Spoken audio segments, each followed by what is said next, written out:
Hello there and welcome back into SWC 2022. It's EU Prelims Day 3, the losers bracket weekend. This is what it's all about. The last four players will confirm their position in the Europe Cup today, for last weekend, for today.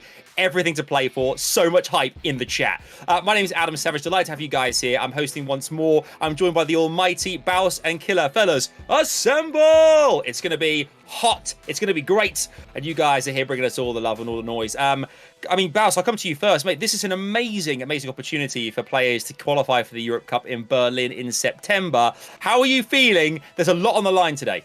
I am feeling extra excited today because it is the final day of prelims, as you say. And today, there's going to be four whole players qualifying for the EU Cup to be decided, which is extra juicy.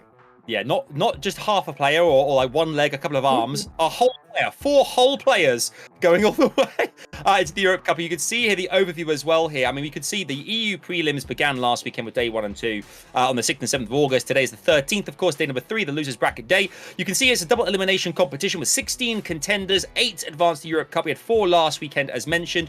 4 will go through today as well, with 2 Europe Cup finalists progressing to World Finals later this year. And of course, there's loads of money on the line as well. Killer, not a bad amount of money there. First place, 10,000 big ones in the Europe Cup. That is an extraordinary amount of money. Yes, guild packs, and re-up packs. $10,000 worth of guild packs. I like your style there, Killer. You can see the bracket on screen now as well. This is what's going to be coming your way today, obviously, with the losers round first, the best of 3s there. These are players that didn't win anything last weekend. No matches won by these players who then try and qualify for the losers round 2, which is best of 5 matches. You can see 4 players, Guts, VIILIPYTTY, Glorious, and ISMOO, waiting in the wings, having won one of their matches last weekend. Baus, which match really strikes you as being a beauty we have to watch? I think match 4 is particularly interesting. I do have a couple of guildmates playing in the other matches, but match 4 has probably the oldest, well, definitely the most experienced player in CHENE, facing it against a new challenger, and of the new challengers, probably the one that most people fear the most in catch. So that's going to be a really interesting one to see who comes out on top. Yeah, it'd be interesting, won't it, as well, Killer? The fact that ISMOO's there waiting in the wings as well. He qualified last year for the Europe Cup, and you have to play him to get a chance to get into the Europe Cup today. So Shen Catch, definitely one to look out for. But any other players you think are going to be great to try and see make their way into the Europe Cup today? Yes, I'm excited for this first matchup we got with DRUNKENTUTUH versus SINIP. I'd like to see how these two pair up fighting each other right now.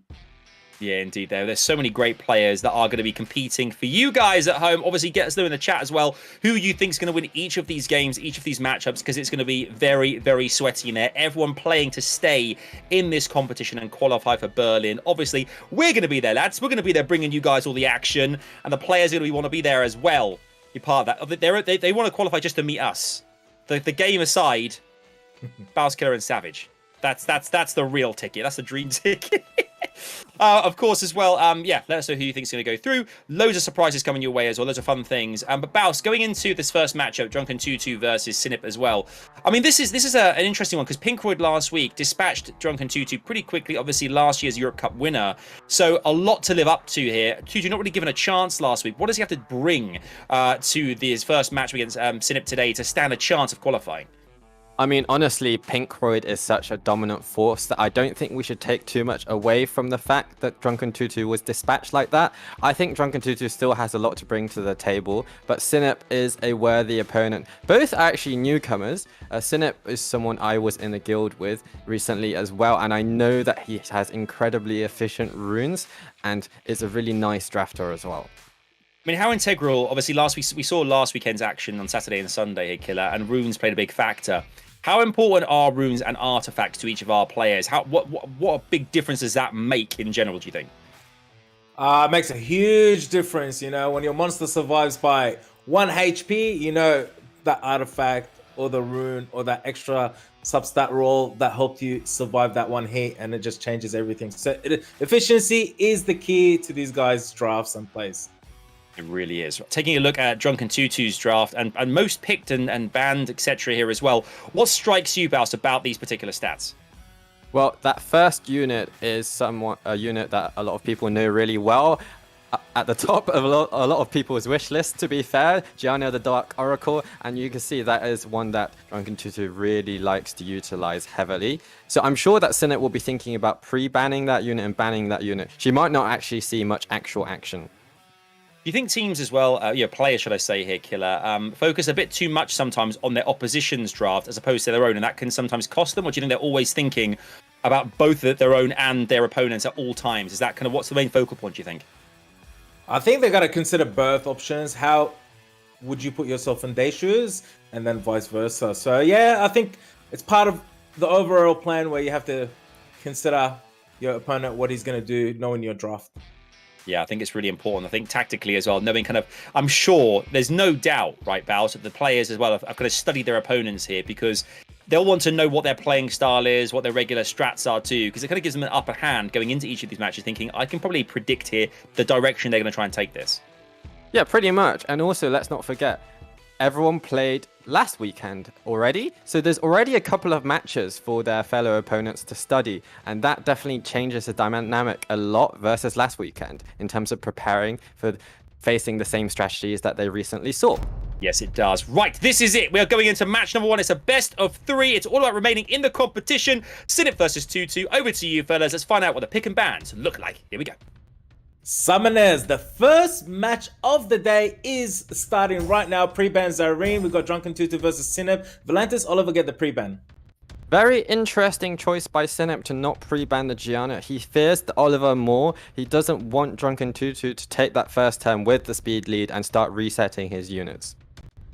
Here we go. DRUNKENTUTUH first pick locks in. Masha. Masha is always a really, really solid pick, so SINIP will want to think about bringing out some water units potentially that counter the Masha. SINIP with his first 2 units locked in. We got the Vanessa and the Shizuka drafted on SINIP's side and locked in. Well, this is a very interesting early pick of the Vanessa. We know she's been buffed recently, but at the same time, it is very, very surprising to have her picked that early, because I feel like there's a lot of other units that bring more than the Vanessa at this point in the game. There we go. DRUNKENTUTUH brings out Banana and Dominic for his 2nd and 3rd unit. DRUNKENTUTUH's draft is looking very frightening indeed, with all that damage from both Dominic and Masha. Interestingly, we are seeing revivers, the Nana and the Vanessa on both sides. I wonder if either player will want to pick up a Mephisto and counter themselves whilst countering the opponent or not. We go. SINIP goes with the Changpeng 3rd pick, and Shiho for the 4th unit. That is locked in from his SINIP side. DRUNKENTUTUH, 2 units to go. I'm seeing a huge contrast in the draft on both sides. DRUNKENTUTUH going with really meta units that we've seen a lot of last weekend, and also I'm expecting to see a lot of today. At the same time, SINIP bringing out Changpeng and Shiho, especially the Shiho that we don't see anywhere near as much, but Shiho actually has really nice synergy with Shizuka. DRUNKENTUTUH picking his final 2 units. Praha and Diana have been picked up on DRUNKENTUTUH's side. SINIP, 1 more unit to go. I do like the Diana pick. Diana will be able to deal with the Shiho quite nicely, and Praha, of course, also dealing with the strips of Shizuka that they bring. SINIP's side, he has a Changpeng, but he doesn't actually have a stripper to move before the Changpeng. So the Changpeng is almost going to be just there for the strip initially. At the same time, there's no reset on DRUNKENTUTUH's side. So as long as the Changpeng survives, he will be able to get his skills off.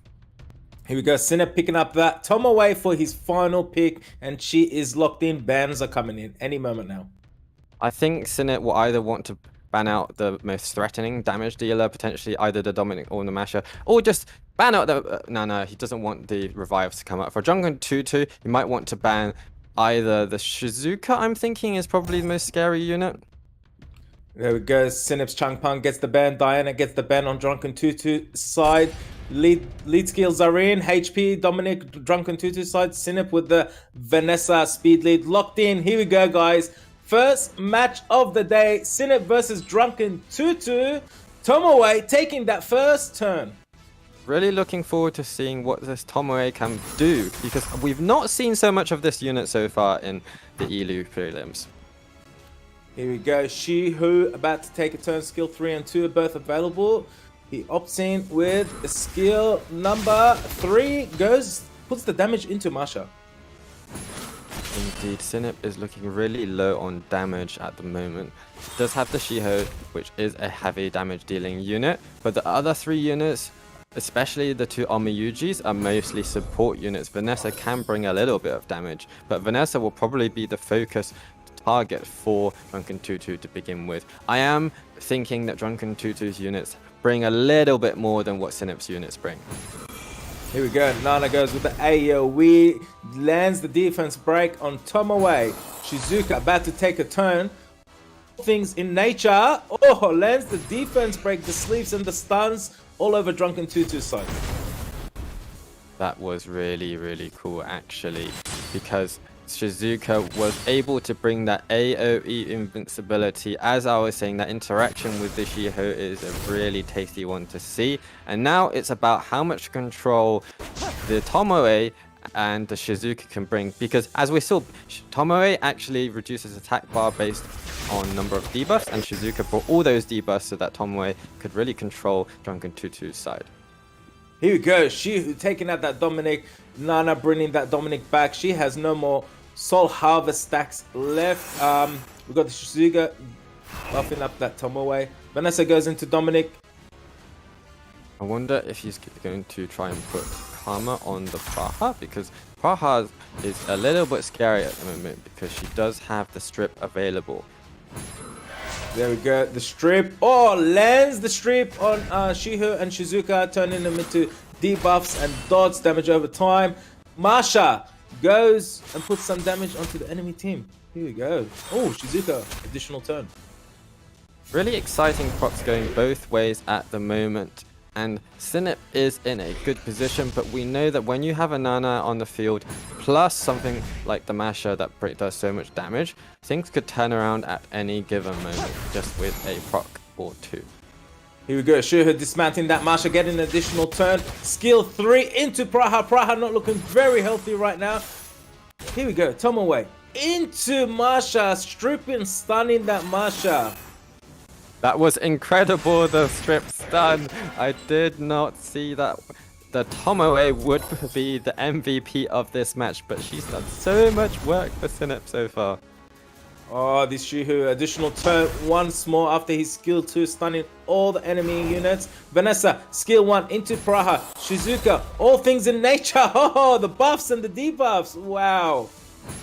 Incredible, and I think Praha doesn't have the heal available just now because she used it quite recently. So these buffs are going to stay up for a little while longer. And once again, we're seeing that synergy between the Shizuka skill 3 and the Tomoe skill 3, which is really, really cool. Just overwhelming right now. Here we go. Vanessa, skill 2. Oh, into Masha. Masha's out of this game. Nana and Praha are only left on DRUNKENTUTUH's side. Praha is out of this match. Shizuka working on that Nana.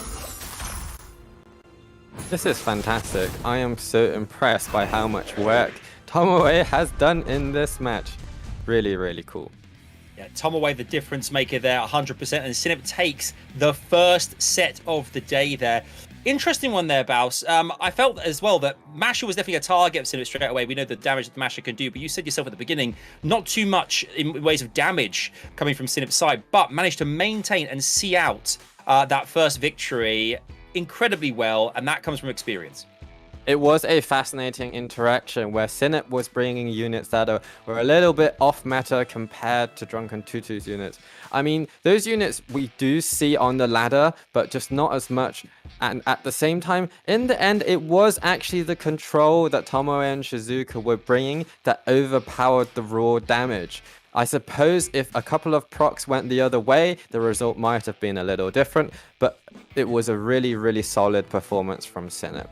It was, yeah. And Killer, this is the last opportunity now, this game. I'm going to say this every single match, but this really is the last opportunity now for DRUNKENTUTUH to remain in the EU prelims. What does he have to do here to stay in the competition? He has to try to draft a little bit different, get into his opponent's head to get that advantage and tie it back up to 1-1. And we're about to find that out very soon. Indeed. Pick and bans. It is up to the fellas now. Sinip is trying desperately to finish this one off in 2 sets. Let's see what happens. Over to you, fellas. Here we go, guys. Match number 1. This is bracket round 1. It is a best out of 3. Sinip 1, DRUNKENTUTUH 2-0. Gianna and the Masha get the pre-bans. It was really interesting in the previous match that even though Gianna wasn't pre-banned, Tutu did not even pick the Gianna because he feared the Shizukas too much, because Gianna just feeds the extra bombs and the stun into Shizuka's skill 3. Sinip with the first pick, locks in the Oliver, Drunken Tutu, 2 units to respond, steals the Vanessa and the Praha for the first and second unit. Both players have the 33% speed lead, so it's all about who has the greatest speed on their units. Sinip really wants the Oliver, so last round he banned, or rather pre-banned Oliver. This time he's picked it straight away. He does not want Drunken Tutu to take that Oliver. That seems to be a really important unit in Sinip's. Here we go. Sinip goes with the Annabelle and the Juno for second and third unit for his draft, and they are both locked in. Annabelle is a unit that we know Sinip likes to pick, and I'm really excited to see it here today because Sinip does, or rather, you know, that's a unit we don't see a whole lot apart from LIVERT. It looks like that might set up nicely. The Juno strip into the Annabelle defense break into Oliver could be quite juicy. Drunken Tutu goes with the Changpang and the Tomoe. I feel like he's stolen Sinip's draft there. Yeah. Tomoe and Changpang locked on Drunken Tutu's side. Sinip locks in that Valantis. What is going on here? We've hardly seen either Vanessa or Tomoe in the previous weekend, and today both players are picking these 2 units together once again. However, Drunken Tutu doesn't have the Shizuka, not the same synergy that Sinip was bringing in the previous round. I'm not sure if this will be as effective as what Sinip brought, but at the same time he does have the AoE strip from Praha into Tomoe and Changpang's skills. Sinip drafting Valantis and Josephine for his final unit. They are both locked in. Drunken Tutu brings out the Dominic for the final unit, and it is locked in bans. The Dominic is always a scary unit, but we know that Sinip is no normal player. He might not ban the Dominic, which seems like a sort of obvious ban. He might ban the Changpang instead. Drunken Tutu, I think the Valantis does counter his draft quite a bit, but he might want to ban the Oliver or one of the water units. The Valantis gets the ban, Changpang gets the land. Both players opting in with the 33 speed lead for Arena. Here we go, guys. Match number 1, set number 2. Praha getting that first turn on Drunken Tutu's side. I wonder what offsets are on that Josephine and the Annabelle, because there is only 1 set of will runes on Sinip's team. Very interesting to see. Here we go. Tomoe first takes a turn into the Oliver, lands the Karma. Josephine goes onto the Tomoe, gets the provoke, gets an additional turn, goes for the stun on the Praha, lands the stun on the Praha Annabelle. Back to take a turn, lands defense break, an additional turn also on Annabelle. Really fast Josephine here from Sinip that managed to move in between the Tomoe Karma skill 2 and when she was trying to do the Yin Yang Bounded Circle skill 3, and that made a huge difference for Sinip. Here we go. Oliver, Impulse Gun goes into Praha. There we go. Juno, skill 1 into Dominic. Dominic not looking too healthy. Mega Impulse Gun onto Dominic. Dominic surviving by an inch. The AoE defense break that the Annabelle brought, as well as the slow, has brought Sinip so much control in this match, because Oliver is also able to reset the attack bars, and Oliver is doing so much damage on top of that. We saw how quickly the Dominic got taken down, and the Vanessa revive has already been triggered, and I do think, I don't want to call it quite too early, but I do think Sinip is going to take this match as well. There we go, that Oliver resisting that defense break from the Vanessa. Tomoe lands the stun on Oliver. Josephine's passive gets triggered, goes for the provoke on the Praha, lands it. Here we go, Juno again, another turn onto Tomoe. Tomoe barely surviving Josephine. Skill 1, is he going to take out the Tomoe? It doesn't really matter, Josephine, if you can focus on that Vanessa as he did, because Juno can just take out the Tomoe. We can see that Vanessa's newly buffed passive kicking in because it just revived that Tomoe twice in the one match. Oliver, Mega Impulse Gun, goes into Praha, takes that Praha out, gets a full attack bar. Impulse Gun into that Vanessa. Looks like a clean sweep by Sinip. 2-0 in the first match of the day. Sinip moves on to losers round 2. Yes, he does. Sinip finishes with a 2-0 victory in that best of 3. And the first player officially knocked out the competition is sadly DRUNKENTUTUH. But honestly, lads, watching that from the sidelines, you just felt that the Oliver, the Mega Impulse Gun, Bounce, it makes such a difference. It is so difficult to stop when it packs such a punch.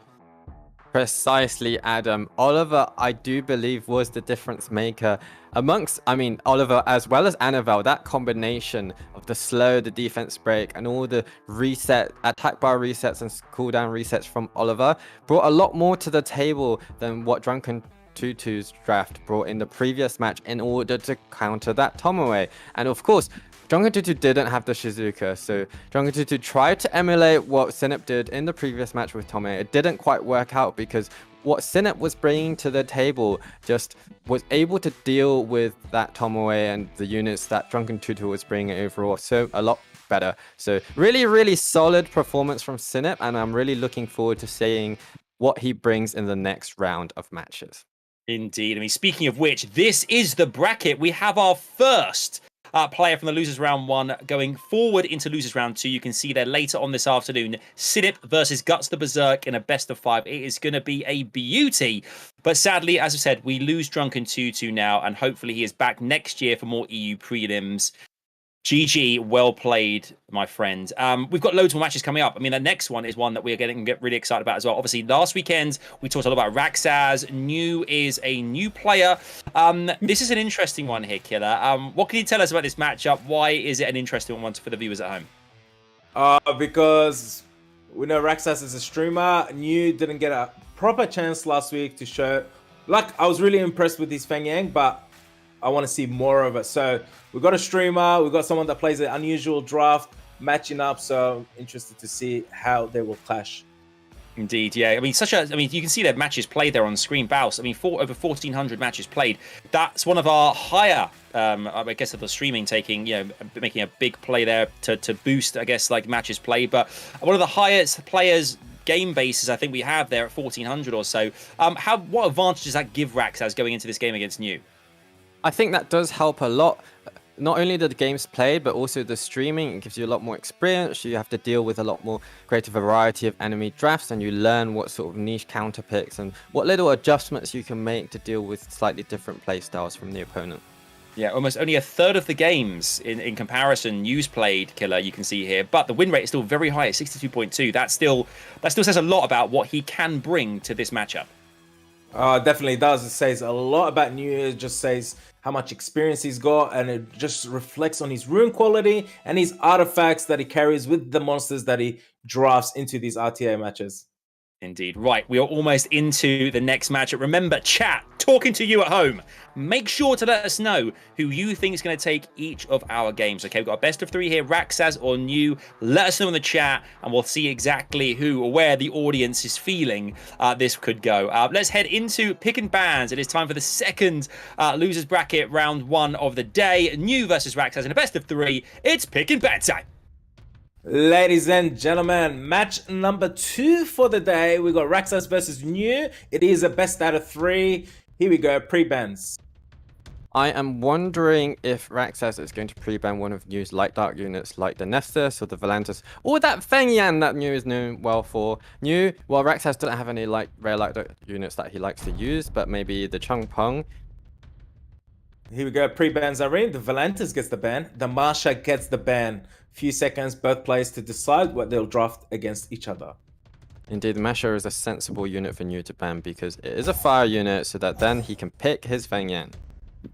Here we go, RAXXAZ very quickly picking that first unit, Dominic, onto his draft. New responding also very quickly and picking up that Juno and Oliver for his first and second unit. I really like that Dominic pick. It signals potentially a lot of aggression, raw damage, and I wonder if he's going to pair that with more raw damage, something like a Mo Long, or if he's just going to go his usual draft of AO units like the Maw. Here we go, RAXXAZ goes with the Praha and the Mo Long locked in for second and third unit. New goes with the Wusa for third unit. I really like that Mo Long pick, as I said. The Praha, got to be a little bit careful because a little bit weak to the Oliver reset, but at the same time, Praha has such a loaded kit, especially with the buff she's had recently, bringing a speed buff for the team. There we go. New locking in that Wusa and Nana for his third and fourth unit. RAXXAZ locking in his 2 final units, Tableau and Changpeng. It looks like both players are bringing drafts that we're not super familiar with. New has not brought out his Fengying or his Nephthys in this draft. RAXXAZ, of course, bringing some tankier units, but at the same time, that Changpeng, if that Changpeng Tableau combination is let through, then the Changpeng is going to be able to do skill 2 into skill 3. So I'm sure New will ban it out as he has done. New locks in that Abilia for his final pick. RAXXAZ opts in with the 24 speed lead. New goes with the Wusa accuracy lead. Here we go, guys. Match number 2, New versus RAXXAZ. It is a best out of 3, and we got that Wusa moving first, puts up that shield and will. I'm wondering if RAXXAZ is going to have to be careful around the Abelio passive in order to not bring a unit below 30%, 40% HP rather, so that the passive doesn't trigger. Here we go, Merlong Dragon's Dance. Oh, manages to stun that Wusa, fails to strip the Nana. I think if RAXXAZ had actually made his Mulong move after the Dominic rather, it would have been better, because the Dominic can take a unit down to just above 40% and the Mulong Rexlet would have finished off. But unfortunately that's not happened, and Abelia has been able to get the AoE heal up. Here we go, Tableau on RAXXAZ side is about to take a turn. He goes with the skill 2, lands the slow on the Wusa and the Abilio. Juno, oh, some serious damage into that Tableau with the defense break.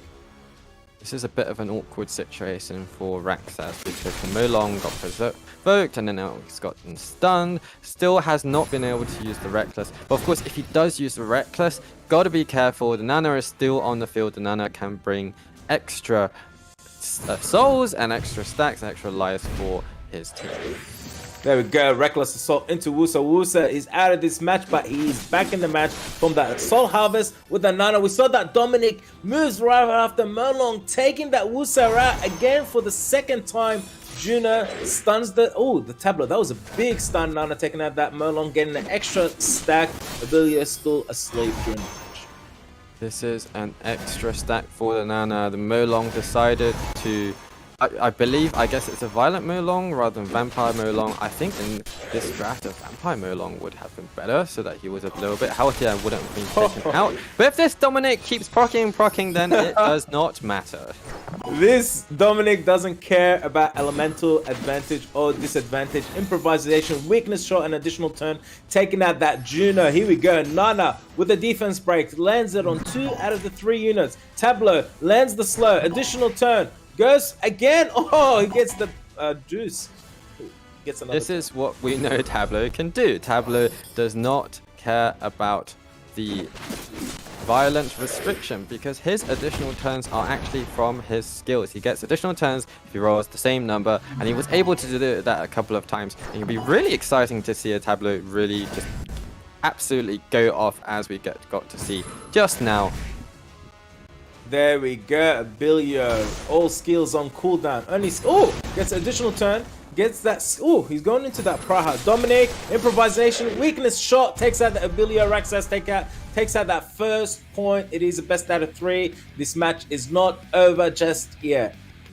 I'll tell you what, lads. RAXXAZ there, GG's. We saw actually the beginning of the match there, both players being relatively cautious there, Bows. But that Dominic, obviously, we talked about Dominic in the past, last weekend, this weekend too. Obviously, in the last matchup, the last bracket round, we didn't get to see Dominic too much. But the devastating damage he can do if he procs, and he procced again and again, was such a massive, massive bit of advantage there for RAXXAZ. Precisely. If you leave a Dominic on the field too long, he's going to punish you. And the thing is, New did not bring very much damage. Once that Oliver was banned out, there was barely anything. It was just a bunch of supports, the revive, and then 2 healers. So there was just not so much going on New's side of the field. Nana is usually paired well with raw damage to give her extra stacks. So I wasn't a huge fan of New's draft, whilst RAXXAZ's draft was really nice. Just a lot of stuff going on, paired with, as we know, his high rune and artifact quality was able to do the job. Indeed it was. I mean, obviously we have ourselves the new pick and ban here, the next matchup here. RAXXAZ gets 1 more victory. He progresses to the next round. This afternoon we lose New, but New still has a chance here to get back into the game. Let's see what happens. Bows Killer, let's do this. Summoners match 2, set 2. It is 1-0. RAXXAZ 1, New 0. It is a best out of 3. Pre-bans are in. The Fang Yang gets the ban. The Oliver gets the ban. That is actually incredible. The respect ban on the Fang Yang. Choosing to ban out the Fang Yang rather than something like the Nephthys. Here we go. New picking up that Juno for his first unit. That is a really, really early Juno pick. I wonder what's going on here, if he fears the Dominic or the Chungpong picks from RAXXAZ. Taken out of your mouth, boss. Dominic is picked up by RAXXAZ and the Praha for his first and second unit. New goes with the Valentis and the Wusa for second and third unit. I feel like if New had the Dominic himself, that might have been a better choice, just to take that Dominic from RAXXAZ rather than bringing a Dominic counter. But New has 2 AoE strippers on the table, so I feel like that's setting up for a Nephthys. RAXXAZ is going to have to think about that. He can't pick the Juno because the Juno is already gone, but he can pick something like the unit he's flashing right now. Or Veramos would probably be better than that Tetra pick, I think. I'm not sure if RAXXAZ is listening to you or reading your mind, because he did pick up that Tetra and expecting the Nephthys, which New just picked up for his 4th unit. RAXXAZ locks in that Marsha for his 4th unit. I feel like RAXXAZ picking the Tetra before the Nephthys is even come up is going to lead to New not bringing out that Nephthys. I do wonder if New has a different option available though. I feel like from what it sees, he doesn't actually have an alternative unit to pick. Here we go. New picking up that Nephthys for his 4th unit and the Dark Moor as the 5th unit. Striker. Yeah, very interesting. I think a Shizuka might be a decent pick here right now, or just the Veramos, as I mentioned earlier. And the Veramos comes out and is locked in for RAXXAZ's final draft. Indeed, RAXXAZ not representing a huge amount of strips apart from the Praha. Here we go. The bans are in. Tetra and the Dark Striker get the ban. It is match point for RAXXAZ. Here we go. New versus RAXXAZ set number 2. Wusa takes that first turn, puts up that shield and immunity. Valentis follows up, lands the Glen scene and the strip on everyone on RAXXAZ's side. It is a shame that the Dark Striker, the Van Cleef, got banned out in that match, because I was really looking forward to seeing what he could do. I think that it wasn't necessarily necessary to ban out the Van Cleef. He could have banned potentially the Valentis, which probably I feel like brings a little bit more to the field. But let's see how it goes. Of course, the Praha does have the strip available to make those Wusa Brief Bus redundant, but she does have a glancing. There we go. She goes for the strip, lands the strip on 3 out of 4 units, gets a counter from Valentis and gets stunned up. Oh, Dominic gets an additional turn, taking out that Nephthys. Wow, this is huge. Valentis follows up into RAXXAZ's team, dealing some damage. Veramos takes the turn and gets a small heal. There we go. Once again, the power of Dominic. If you don't bring units that can take out Dominic quickly, Dominic is going to do what he saw just there. And of course, glancing doesn't matter on Dominic because his passive is just fixed damage based on his attack. And to be honest, even if the Praha and the Masha weren't on the field anymore, this Dominic will probably quite easily take out the Wusa and the Juno. There we go. Juno skill 1 into that. Dominic takes another turn, getting the attack bar. Dominic into Wusa, dealing some serious damage.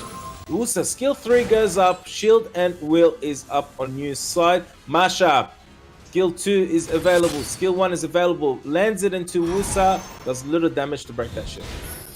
Actually, the additional damage from Juno's artifacts for New were really nice. So, quite impressive, but I suppose the Dominic is probably quite an efficient Dominic. It has high attack, it's probably quite tanky as well, but at the same time, maybe not as tanky as some Dominics might be. But yeah, this is just overall a really solid performance from RAXXAZ, bringing the damage from the Dominic and the Masha, and it was just not enough. New just did not have the same level of damage. RAXXAZ really utilizing the meta units perfectly.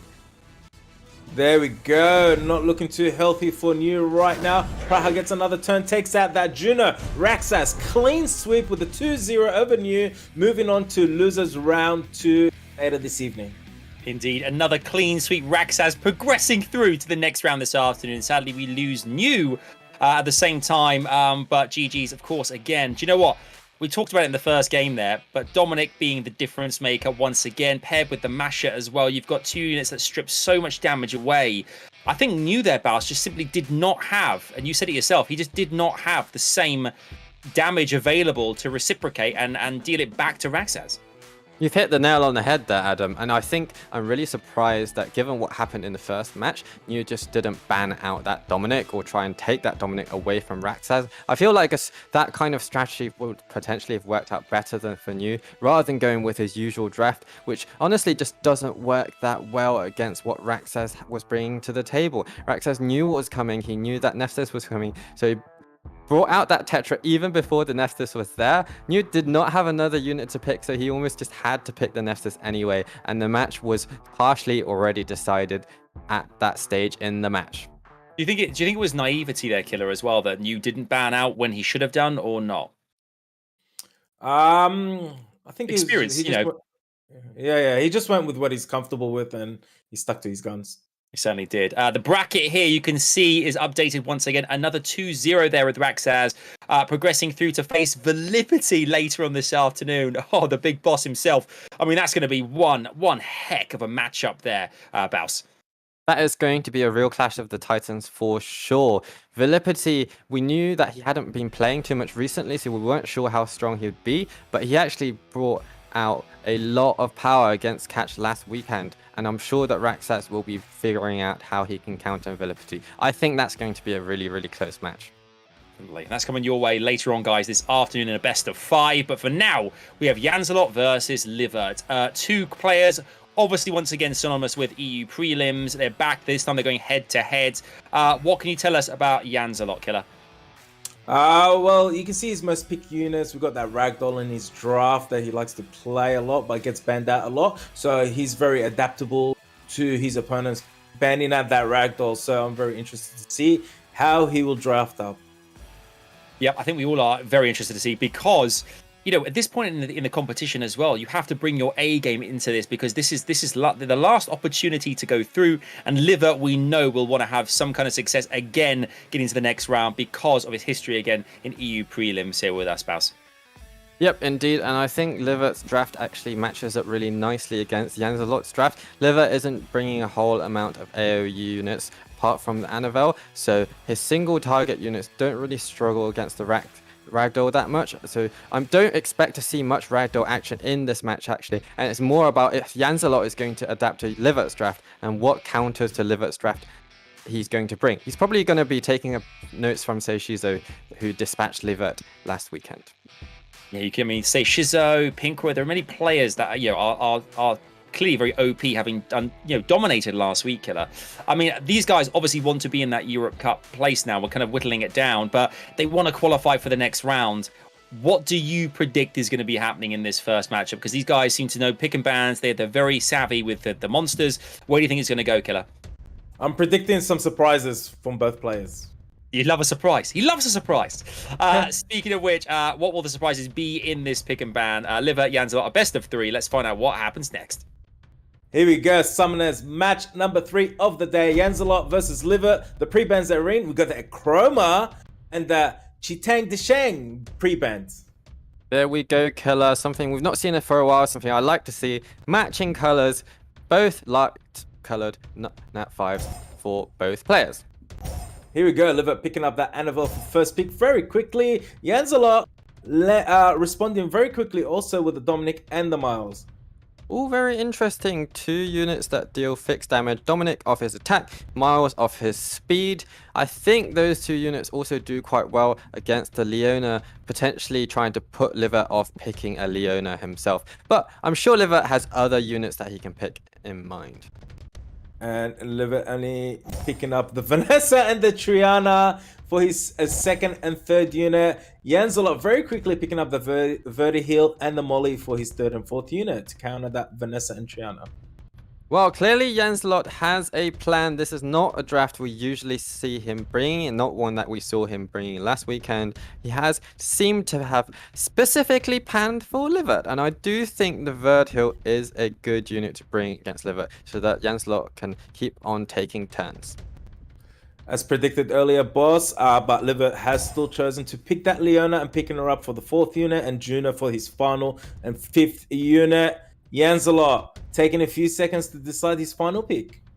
I think Leona is still a good pick no matter what, because I know that Livert's Leona is incredibly well ruined. I'm surprised actually JANZELOT picked up the Molly earlier rather than something like the Riley. I think Riley could still be a good pick right now, just to make sure he has another healer. And JANZELOT locks in that Dark Panda for his final unit. That's really exciting to see Miying, the Dark Panda. It's going to be let through. So actually, the main source of healing from JANZELOT has been banned out there. Livert goes with the speed lead. JANZELOT goes with the HP lead. Here we go, guys. Match number 3. Livert versus JANZELOT. Who will take that first turn? It looks like Miles will be taking that first turn. Will the damage be directed towards who? Goes into the Annabelle. Annabelle resists, does not get stripped or stunned. Dominic follows up, dealing some serious damage into Annabelle. Additional turn. Oh, that Annabelle taking some good hits right there. Wow, that is a tanky Annabelle. As we know, Livert has really tanky units. But the Dominic must have really, really nice attack, because Annabelle is looking very unhealthy at the moment. I'm really looking forward to seeing how much damage this Miying does. He has been recently buffed, so his damage received has reduced by 50%, which is a huge amount. So you can afford him to build him on quite nice damage. That Dominic not looking too healthy with the defense break and the stun right there. Miyang puts up that counter attack and the heal. Miles into Vanessa. Here we go. Juno, skill 1 or skill 2. Will you go for the strip? Goes for the skill 1 damage onto Dominic, gains that attack bar. Oh, Juno gets that defense break from the Dark Panda. I do feel like JANZELOT's target selection is a little bit all over the place. He started with the Annabelle, moved on to the Vanessa, moved on to the Juno. He needs to pick one unit and just focus on it. I think even the unit that he chose to begin with, the Annabelle, wasn't the best choice. I think he could have actually picked the Vanessa, because if you take out a unit that's not the Vanessa, then Vanessa is going to revive it. And we know that Vanessa's cooldowns are a lot lower after the buff that she got quite recently. Honestly, that Triana skill 1 into Miyang and sleeping him was a huge gamble, and it worked out. Here we go. Juno, skill 1 into that Vertihill. Vertihill revenges, gets that attack bar for his team. On JANZELOT's side, Juno, counters. Miles onto Vanessa, lands the stun. The other thing is, now that JANZELOT is picking the Juno to focus on, is another very strange unit to focus on. Because if you debuff the Juno, as the Miying did with the defense break, she gets the speed buff. If you can leave her till last, she won't get the speed buff until you focus on her at the end. So once again, I'm not sure about this target selection. Here we go. Vanessa, skill 1, skill 2, both available. Skill 2 and Vertihill. Resistance, no defense break. Vertihill gets some attack, procs that Triana's passive. Juno surviving by an inch. Triana, skill 1, will you sleep again? Fails to sleep the Miles. Miles goes into Juno, takes the Juno out. Juno comes back from Vanessa's passive. Oh, takes that Vertihill at the same time. And Miyang takes that Juno in return. Oh boy, now Livert does not have the strip available, so the Miying counter attack is just going to stay up. And the Miying might be doing a lot of damage to Livert's team. This match is not over yet. Here we go. Triana with the skill 2 heal available. Will he choose to use it? No. Use the skill 1 into Miles, dealing some damage there. Miles puts some damage into that Vanessa Annabelle. Skill 1 into Miles. Fails to sleep. Miyang, skill 1 into... Vanessa's gone. Vanessa's oh my goodness. Is this a Miying almost solo? I feel like the other units from JANZELOT's side of the field did very little, but I don't think that Livert has enough damage to take out this Miying. Incredible scenes. Today we are seeing a Miying carry. I thought it was going to be a Leona solo, but it looks like a Miyang solo. Here we go. Fails to land that defense break into that Triana. Skill 1 sleeps the Panda again. Don't forget that Annabelle does still have a defense break and slow. That could still do something for Livert. It's not quite over yet. The Triana could get some lucky sleeps on the Miying. There we go. Annabelle lands the defense break, gets a counter, but doesn't take that much damage. Skill 1 into the Panda. The Panda gets the sleep. Annabelle, one more time. Would you go skill 1? Oh, it goes for the heal with the skill 2. Triana skill 1 available. Goes, oh, deals some serious damage into that Panda. I feel like Livert is playing very, very smartly right now. When the Miying gets sleeped, he's choosing to do the heal from Annabelle instead of putting more damage on, even though there is defense break there. And actually, I think that this is going to be enough for Livert to take the win, because Miying is looking incredibly unhealthy now. Wow, the turnaround from these matches. The right skills at the right time. Carrying Livert right now. Oh my god, the Annabelle gets the sleep again on the Miyang. This Miyang is not doing much. Always asleep or slowed or defense broken. Goes into Triana, deals some serious damage. Goes, oh my, takes out that Triana. This is such an incredible back and forth match, because Miying, he manages to leech health via his passive as well. He has such a loaded passive, and I think that Miying is going to take this win now. What on earth am I witnessing? I'm confused. I don't know who's going to take this match because it's going back and forth so many times. But Miyang goes into Annabelle, takes out the Annabelle, gets the win. Janzelot gets the advantage 1-0. It is the best out of 3. GG's. That has got to be game of the prelims thus far. That was absolutely brilliant to watch. I think we can all agree. The back and forth nature of it all was just spectacular. There's so much to talk about, but I want to bring up a few things you guys talking about there as well, Baz. You mentioned about how, you know, in that final situation, the final phase of the game, you've got Livert there who's choosing to consistently, you know, re-heal, you know, despite the fact that, you know, he's put Janzelot to sleep there, re-healing instead of being aggressive. And then we thought, okay, he's definitely got this one in the bag. And suddenly cannot muster the damage that Janzelot can. And it was, you know, it was a brilliant one for a fan of the game just to see the quality of these two players going head to head. Yeah, I thought Livert had really good skill and target selection through the match. I think that it would have been less close if Janzelot had really focused on the Vanessa straight from the start. But at the same time, actually at the end, I did say that it was potentially a good idea to heal. But what if he just chosen to use the skill 1 from Annabelle and change some sleeps? And just, if Annabelle just kept going over and over, then that Miying might have been taken out at that point, because Miying did have defense break. So maybe it was the wrong decision. Yeah, well, we saw Killer as well being able to leech health as well and keep himself in the competition. And here we are, 1-0 up to Janzelot, and it's time for pick and bans the second round. Livert, they're playing to stay in the competition. Over to you, boys. I can't wait for this one. Here we go, guys. Janzelot 1, Livert 0. It is a best out of 3. The pre-bans for this match are coming out any moment now. Indeed, I'm sure that Livert will have not enjoyed facing the Miying recently. I'm thinking that he'll heavily want to ban that unit out this time round. Janzelot might want to ban out the Leona this time, because the Leona is not a unit he wants to face regularly. As predicted, the Leona gets the pre-ban and the Dominic gets the pre-ban. Both units are banned and cannot play in this match. Well, I am actually happy to see that Dominic pre-ban, because that means we might get to see some more Miying action. Bring it on, Janzelot. Janzelot picks up Oliver for first unit. Livert goes with the Annabelle and the Riley for first and second unit. Janzelot goes with the Bolvak and Miles for the second and third unit. Really fast picks from Janzelot. Bolvak, an excellent counter to Riley. We saw Bolvak being a real MVP this morning in the Apex, and I wonder if Janzelot has taken inspiration and built his Bolvak on Violent as well. Miles, a really solid unit as well, bringing that strip and stun to set up for the Oliver reset on the Annabelle. Livert picking up that Sekme and the Kinky for his third and fourth unit. I'm really not sure about that Kinky pick. I remember last weekend Livert brought out the Kinky in a match where it didn't make that much sense, because the Miles already counters the Kinky, the Bolvak already counters the Kinky, and these two additional units Janzelot has selected also counter the Kinky. I'm positive that Kinky is not going to get banned out right now. I think Livert will probably want to bring a wind unit to counter all this water on the field, potentially a Diana or a Chongpong. Janzelot goes with the Merlong and Icarus for the fourth and fifth unit, and they are locked in. Abilio is picked up by Livert for his final unit.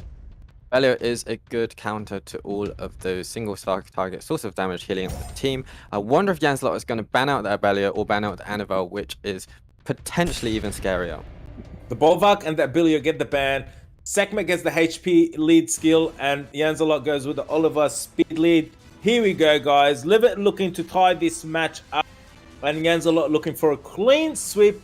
Miles, first turn. Damage will be directed towards the segment.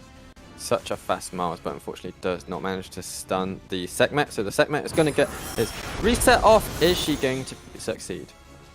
That was a huge resist from that Merlong. Segment is trying to reset that Merlong. Merlong goes with the reckless onto that Kinky. Kinky's HP is dropped by a lot. Icarus follows up, takes that Kinky out of this match. Wow, Annabelle, what are you gonna do? Oh, that was quick. A very interesting target selection once again from JANZELOT. Personally, I would have taken out the Annabelle before the Kinky because I feel like Annabelle brings more to the table than Kinky. It doesn't matter though because I don't think LIVERT has enough threat and damage to take this match back. Having said that, I have been made to eat my words before, so let's not call this match quite too soon. There we go, Miles directing his damage into the segment, getting an additional turn, landing more damage onto that segment. Segment not looking very healthy right now. Impulse gun goes into Annabelle. Merlong, skill 1 into segment. Segment is defense broken. Miles follows into segment, takes out the segment. This is huge. Riley can heal, but he's already at full health. What happens now?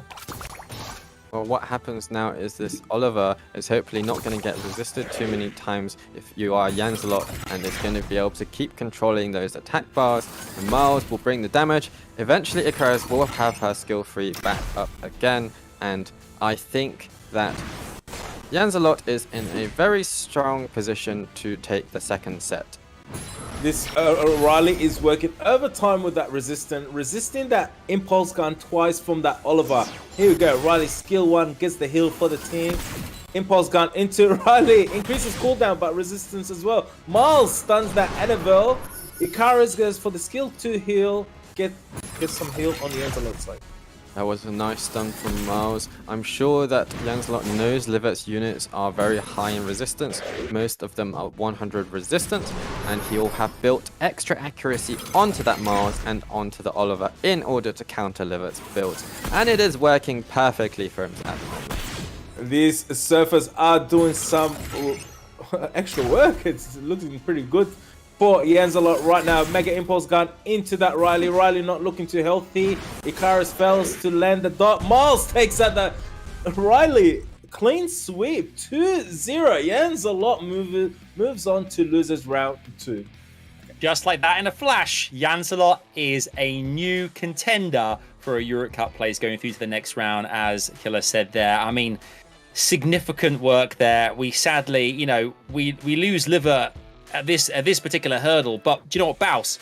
I think again, you guys stress this quite a lot. I think that there was just a few mismanaged kind of opportunities there from LIVERT to remain in the game by just targeting the wrong units at the wrong time.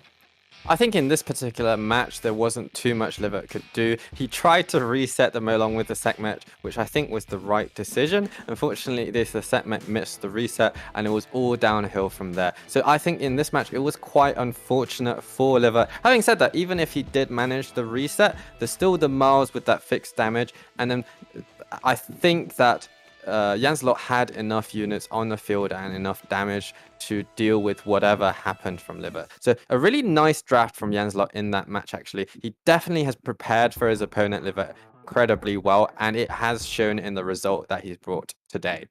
It certainly has. And taking on your Guildie later on this afternoon, we can see JANZELOT is facing Glorious in the next round in a best of 5 later on. Exciting to see there. We've already got ourselves, 3 back-to-back 2-0s in a row. And we have another matchup coming your way, which is one we've talked about a lot and is going to be one you do not want to miss at home. CHENE versus Catch. But 3 great BO5s coming our way, Killer. Lots to get excited about. Oh, there's still plenty to go for the day. We've got double the amount of action from last weekend, all jam-packed in today's one day. So, yeah, stick around and we'll see what the day has planned for us. Yeah, we're living the dream right now. Courtesy of our next matchup as well. CHENE versus Catch. You know, we talked about the idea that CHENE, obviously so seasoned in the game, Catch an up-and-coming, exciting player who is absolutely capable here of at least challenging CHENE and maybe going through. Baus, what could you tell us about CHENE first and foremost? What is it makes him such a poignant, pivotal player or summoner in Summoner's War? I think there's two things people think that Shen is known for. One is his, well, three things maybe. One is his ragdoll, two is how secretive he is, and thirdly, how many EU Cups he has been in. He won't want to ruin his streak of being in so many consecutive EU Cups since 2017 this year. Yeah, to have an EU Cup without Shen would be, you know, unheard of to a degree, but when you've got rising stars, as mentioned, the likes of Catch, who are waiting in the wings, trying to play and get in and qualify as well, you know, lots and lots and lots of exciting stuff for you guys, viewers, to us and us to cast as well. You can see Catch here. What sticks out for you, Killer, from his particular stats on screen? The matches that he's played and the win rate that he has, they are very, very high, which means this guy is really, really good player, because we don't see these kind of stats when we see other people's profiles. Indeed, we don't. Of course, we all know now as well, the next round, whatever happens, whoever wins between Shen and Catch, will face ISMOO in the next round, who also has a bunch of surprises he loves to bring to the party as well. So we'll have to wait and see what those might be. But for now, we head into the pick and bans in this last best of 3 match of the EU prelims. Before we head into the best of 5 semi-finals, it's Catch versus Shen, and it's time for the pick and bans. Let's go! Here we go, Summoners. 4th match of the day from the round 1. We got the pre-bans, we got the Nephthys and the Ragdoll both get the pre-ban. Indeed, I was wondering if Catch would actually pre-ban the Ragdoll, because the Ragdoll is not a unit that's so meta these days, but Catch does bring an AoE draft usually, unlike what we usually see in meta, so the Ragdoll is a good idea for him to pre-ban. Catch picking up that Oliver for first pick, locks it in. Shen responds with the Sekhmet and the Juno, both fire units locked in for first and second unit. Yeah, 2 good picks from Shen to counter the Oliver. The Sekhmet can reset the Oliver before he moves. The question is Catch going to try to really go for the outspeed route? Because the Juno would counter his Lima if he decides to pick the Lima up. Oh my god, boss says Lima, and Lima gets picked up for Catch, and the Masha is also locked in for Catch's draft. Shen responds with the Melong and the Shizuka. The Shizuka is a really nice pick right now, because the Shizuka has her All Things in Nature skill that can actually bring up the immunity if Lima uses her skill 3 beforehand. So I think that Catch will want to bring a unit that can reset the Shizuka. Here we go. Catch brings out the Volantis and a unit that can reset the Shizuka, which is Chung Pang, and it's locked in. That is a nice choice there, but let's not forget, Chen still has a Sekhmet that can reset one of those units. Perhaps he'll want to bring another resetter, maybe the Sagar, or just something that can really sustain his team. He has a couple of options on that front. There we go. He brings out a Douglas for his final unit and locks that in. The bans are coming your way. Not much sustain from Shen's side, but the Douglas signals a definite ban on the Masher. Catch is going to have to decide if the Douglas is a forced ban or not. It probably is if he doesn't want to risk it, because most of his damage dealers are wind element. Here we go, guys. A few seconds to decide their final bans. What will it be? I'm curious, just like you are. The bans are in. The Douglas gets the ban. The Masher gets the ban. Here we go. Leader skills are in. Molong for Shen's side with the HP lead, and Catch goes with the 33 speed lead.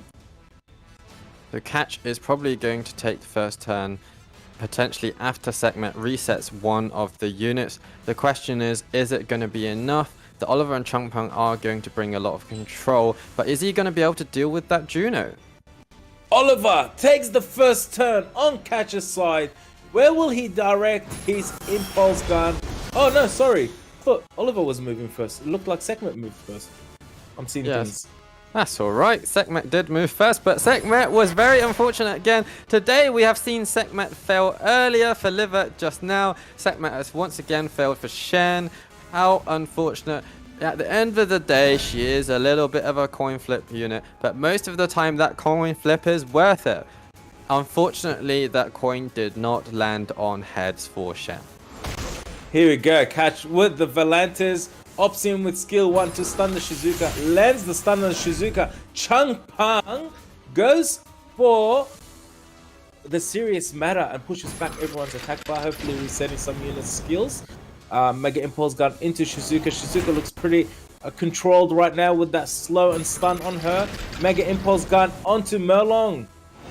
This Oliver is going absolutely crazy, and I want to point out it was a really clever choice by Catch not to use the Volantis skill 3 earlier, because Lima had already stripped and he didn't want to give Juno any heal and any speed buff. It was actually quite lucky that Lima didn't put the speed debuff on Juno to give her the speed buff.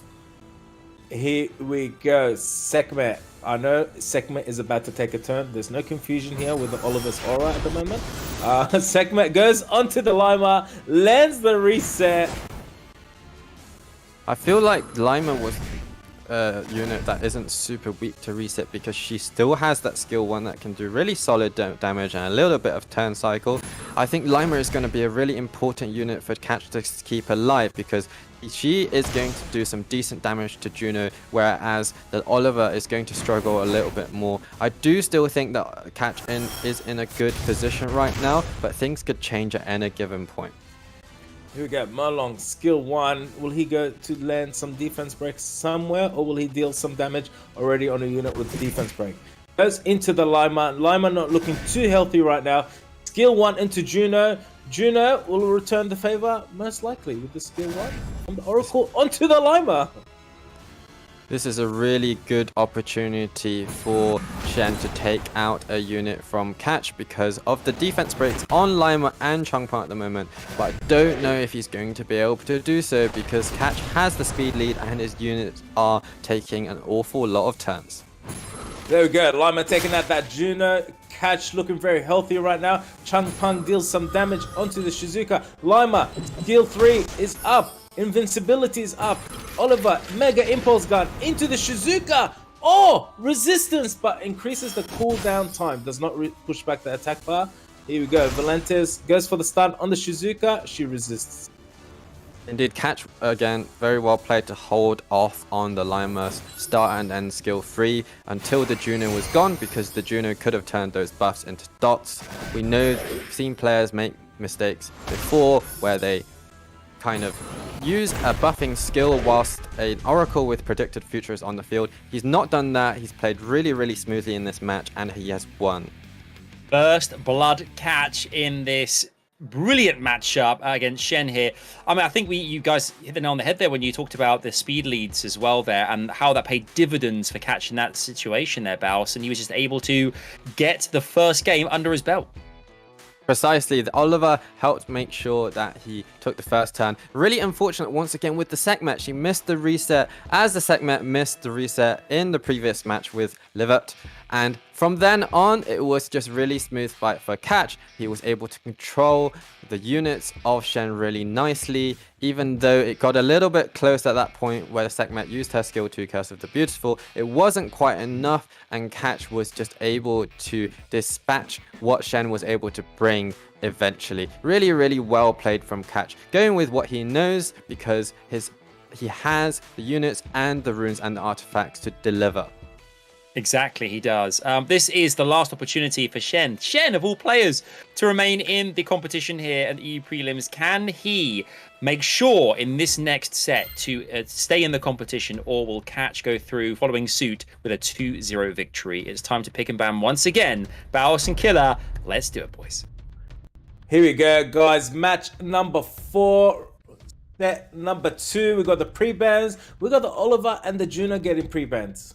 Those two pre-bans actually make a lot of sense. Oliver did a lot of work for Shen in the previous match, or rather Catch, and also Juno is a unit that Shen really relies on and also a really good counter to the Nephthys, which I'm thinking that Catch will want to use in this match. Is Shen going to do what RAXXAZ did in the recent match against New and start picking Nephthys counters before Nephthys is even on the field? Here we go. Shen goes with the Merlong for first pick, locks it in. No early picks right here because we got the Nephthys locked in for Catcher's side as the first unit and the Lima as the second unit.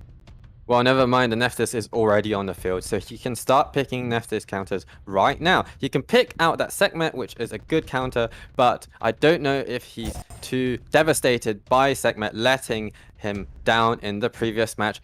It looks like he is going to give her another shot. Yes, Shen picking up that Sekhmet for the second unit and Wusa for the third unit. Catch brings out the Nana and the Volantis locked in for his third and fourth unit. I'm really not sure about that Wusa because there's already a Lima on the field to strip the Wusa buffs, and the Volantis, of course, he knew that Catch had access to. I think a different unit, potentially, well, the Tetra or the Veramos, you know, those classic Nephthys counters would have worked a little bit better for sustain than the Wusa. Here we go. Shen picks up the Praha and the... Oh, I forgot his name. It's a Wedge-Up. Wedge-Up for his 50th. Yes, Wedge-Up, the Light Horus. I knew it was the tip of my tongue. And Catch picks up that Changpeng for his final unit. Yep, it looks like Shen really wants to take the first turn because Wedge-Up has the 24% speed lead. If Wedge-Up moves first, he can either reset with the Sekhmet, or if he lets the Molong Wusa combo through, that could take out a unit. So perhaps he'll want to ban out the Nana or just ban out the speed lead of the Sekhmet. Both speed leads get banned out. The Wedge and the Sekhmet get banned out. Lima with the accuracy lead. Molong with the HP lead on Shen's side. Here we go, guys. Shen looking to tie this match up, and Catch looking to advance to the next round. Who will win? Well, this is going to be a crucial one. Is Sekhmet going to reset? Sekhmet, here we go. Goes to the Changpeng. Manages to increase the cooldown and strip that immunity off him. Wusa follows up on Shen's side. Will he skill 3 put the shield and immunity up, or will he go for some raw damage with that skill 2? I'm sure that he'll want to go for the raw damage because there's 2 strippers on Catcher's side of the field, but this Nana has those extra stacks, and I think that Shen does not quite have enough damage apart from the Molong Reckless Assault in order to take out enough of the stacks. Lima putting up that stat and end skill up. Here we go. Volantis goes for the strip, lands the provoke and the stun on the Praha. Changpeng skill 1 on the Molong, trying to push back his attack by a little bit. Molong, Dragon's Dance, Reckless Assault, both available. What will Shen do? I think Catch having pre-banned that Juno has had a huge impact on this match because Catch relies on so many BD buffs from the Volantis and his Nephthys, which has been banned out, and not having that Juno to cleanse and to heal the team and strip the opponent is actually huge for Catch. There's nothing that really counters Catch's draft at the moment, and Catch has a lot of control. Changpeng is even going to get his skills back up really soon. Here we go. Changpeng, skill 1 into Praha, trying to push back that attack by a little bit. Nana, skill 1, he's got attack break available. Goes for the attack break on the Praha, lands it. I'm not going to predict what this Molong is going to do because he can use skill 1 or Dragon's Dance or Reckless Assault. Uses the Reckless Assault, that's probably just going to donate a stack to Catch. So perhaps not the best idea. At the same time, this Praha does have the skill 3 up to potentially turn the tide around. And there we go. Praha goes for the heal and the sleep, managing to sleep the Volantis and the Changpeng. Wusa, skill 3 is available. I feel like this is a good time to use that. I feel like he has to gamble and hope the Lima misses the strip because Shen is actually in a really difficult position at the moment. Usually you wouldn't want to use the Wusa skill 3 if there is the Lima on the field, but desperate times call for desperate measures, and this helps to protect the Molong. Molong, Reckless Assault into Changpeng, takes him out. Nana brings it back with the Soul Harvest. Sekhmet goes for the reset resistance from the Lima. How unfortunate. Once again, Sekhmet missing the reset. The story of the day so far, I feel like, Killer. Also, interestingly, that Lima held off on the strip for some reason. I think she did have the strip available predicted future, but she chose to use skill 1 instead. And now, actually, Shen is in a good position because he has another chance to reset the Lima. Yeah, that combo from that Wusa was huge. Did you see that? Sekhmet failed to reset once again. Lima, here we go. Start and end is up. Invincibility, heal, and immunity is up on Catcher's side. Praha goes for the strip. Manages to only strip the Nana. That is kind of huge.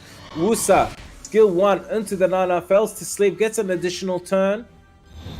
Things are looking quite good for Shen right now. He has actually been able to control Catcher's units quite nicely, and he's had made good skill selections throughout the match, I feel. Despite Sekhmet missing so many resets, the Praha has actually had a real game changer when she used the skill through the Daydream earlier, healing the team, sleeping the opposite team, and bringing speed buff to all of Shen's side, and I feel like that really has helped him take out Catch's units one by one, as we are seeing on the screen right now. Here we go, Sekhmet again with her skills already. Goes with the skill 3 onto Lima, manages to reset it this time and steal the beneficial effects. Valentis, skill 1 goes into, oh, I was just predicting Merlong, stuns that Praha. She misses a turn. Finally resetting Sekhmet, being well behaved when it hardly even matters anymore. But it's all good. Shen is probably going to take this match back to 1-1, and we're finally actually going to go to a decider for the first time today. I was going to say exactly the same thing. Shen gets the victory there with Catch conceding to make it 1-1. Our first best of 3 officially going the distance. It comes down to one game. Whoever wins goes through to the next round to face ISMOO. We talked a lot about resets there. I mean, Baus, walk us through what was happening and why was that so pivotal? I mean, that was incredible. The theme of the day, Sekhmet missing reset. She did actually land the reset on the chunk point at the start of the match, which was really, really important in order to not get the chunk point using a skill 3 at the start and for Catch to really steamroll and give Nana extra stacks. In the end, towards the end, she did miss the reset a couple of times, but it wasn't too crucial. I think Praha was a real MVP in that match. She just had, with that buff that she had recently with speed buff, she just brings so much to the team and really, really supported Shen's draft from quite a difficult position to move into a commanding one within the space of a couple of, 30 seconds or so. Really impressive stuff. Very impressive indeed. And of course, let us know in the chat, as always, who you think is going to go the distance here, because it comes down to Catch versus Shen. Whoever wins this one progresses to the best of 5, and the next round loses bracket round 2. It's time, finally, for Catch and Shen to face off. Who will go through? Let's find out. A very important game for both players right now. This is match point for both players. This is set number 3, best out of 3. The Sekhmet and the Ragdoll get the pre-ban and Catch with the first pick. Shen is going to have access to one of his favorite units, once again, the Judo. And the Sekhmet, I wonder if she is actually going to reset today or if she's going to miss again. Here we go, Catch picking up that Oliver for first unit, locks it in. Shen responds with 2 fire units. Juno and Sekhmet for slot 1 and 2 have been locked in. I mean, in the long run, she should reset more often than she misses the reset, right? So I feel like she's due a couple of successes, but at the same time, I really like that Masha pick to counter and do really hard damage to the Juno. Here we go, Catch picking up Masha and Lima for second and third unit. Shen brings out that Merlong, locks it in for the third unit, and pairs her up with the Praha. I'm actually not a fan of the Lima pick this time because she's quite early and she's kind of countered by both the Sekhmet and the Juno. And Shen is bringing an awful lot of strips to deal with that Lima right now. So I'm thinking that the Lima will not be the unit that's banned out. Here we go, Catch 2 final units to decide to draft up on his deck. What will it be? I'm thinking a water unit would be pretty nice. Maybe something like a Miles would do quite nicely. Catch goes with the Dominic and the Valentis for his final 2 units on his draft. Shen has 1 more slot available to counter Catch's drafting. Dominic is always a solid pick. We've seen how much work Dominic has done for RAXXAZ in a recent match, and I'm sure Shen is going to be really fearing that Dominic. I don't know if he fears the Masha more though. Shen picking up that Shizuka for the final pick. Oh, very interesting. The bans are about to come in. I don't think Shen actually fears the Masha that much because that is a lot of water units on Shen's side of the field. Catch is going to be looking on that Oliver to do a lot of work for him if it does get let through. So the Oliver might get banned out. As predicted, Oliver gets the banned out and the segment gets banned out. Lead skills are in. Shen goes with the HP. Catch goes with the accuracy with the Lima. Here we go. A match point for both players. Who will advance to round 2? Alright, here we go. I am liking Shen's draft potentially a little bit more because I feel like Catch's 2 strippers aren't offering a whole amount with Juno on the field. However, if Catch manages to take out the Juno quickly with the Masha plus the Dominic, then things are going to be looking quite different. Lima goes for the strip, fails to strip the Merlong and the Shizuka. Juno cuts in between, also does the same thing and fails to strip any of Catch's units. Merlong glancing is up. What kind of skill is he going to use? Dragon's Dance or Reckless Assault? Goes for Dragon's Dance, stuns the Lima and the Valentis. That is huge. Masha fast link, failing to land the defense break on the Juno. Could be a little bit crucial here. Here we go. Shizuka, all things in nature, is available. I feel like this Shizuka will want to protect the Juno because otherwise the Dominant is just going to take the Juno out on his turn. Here we go, as predicted. Shizuka protects the Juno. Dominic deals his damage towards Merlong. Merlong not looking too healthy right now with that branding on him. It's quite unfortunate. I feel like this match so far has been a story of missed debuffs. Shen failed to strip any units with his Juno. It might be on quite low accuracy to be fair. And the Catch also failed to land the defense break with his smash on the Juno. And the Juno is still on the field at the moment. And now the Shizuka is going to do some serious work with that skill 3. There we go. All things in nature from Shizuka's skill 3, landing all those debuffs on Catch's side. Reckless Assault into Dominic, failing to take him out. Dominic not looking too healthy right now. Additional turn from this Merlong. Skill 1 takes out that Dominic. Dominic is out of this match. Praha goes for the heal. Shen looking very, very healthy right now, while Valentis and Lima is stunned up. Indeed, I think Shen has drafted really well in this match. And this Masha against the world, I don't think Masha is going to be able to take out 3 water units. And to be fair, I don't even think the Masha is going to be able to take out the Juno. Looks like Shen is really making his experience count right here today. There we go. Additional turn from that Masha after fastling landing that defense break on the Juno, but failing to take out that Juno. Merlong dealing some damage towards that Masha. Praha, skill 1, dealing damage into Masha, dismounting her. Shizuka getting that strip of the Masha. Additional turn into Masha. Masha has one more turn, but she is out of this match. Shen wins 2-1 over Catch and advances to the next round. That is right. We have seen Shen clutch up and come back from 1 game behind to take it 2-1 in that final best of 3. What a display there from the expert, the veteran there. He's delivered the goods here for us, Bows, and he is here to fight for his place in the Europe Cup. Precisely, Adam. I feel like he's made his experience count. I do feel like Catch's draft in that final match wasn't the best because he was bringing those single target units with the AoE strippers.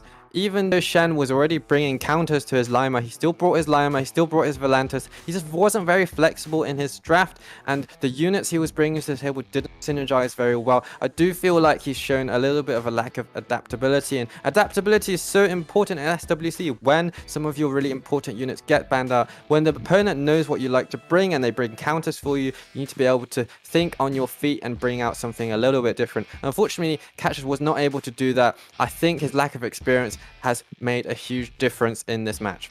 I know, but what an experience it's been competing here at SWC. GG's to Catch. We lose at this point, but come back next year fighting, no doubt, having gained so much from this time with us here on EU Prelims 2022. We have our bracket. That is our confirmed losers round 2, the best of 5s. Coming your way, which will round out later on with Shen versus ISMOO. And what an exciting prospect that is. 4 big matches here, Killer. It's all to play for. This is exciting stuff.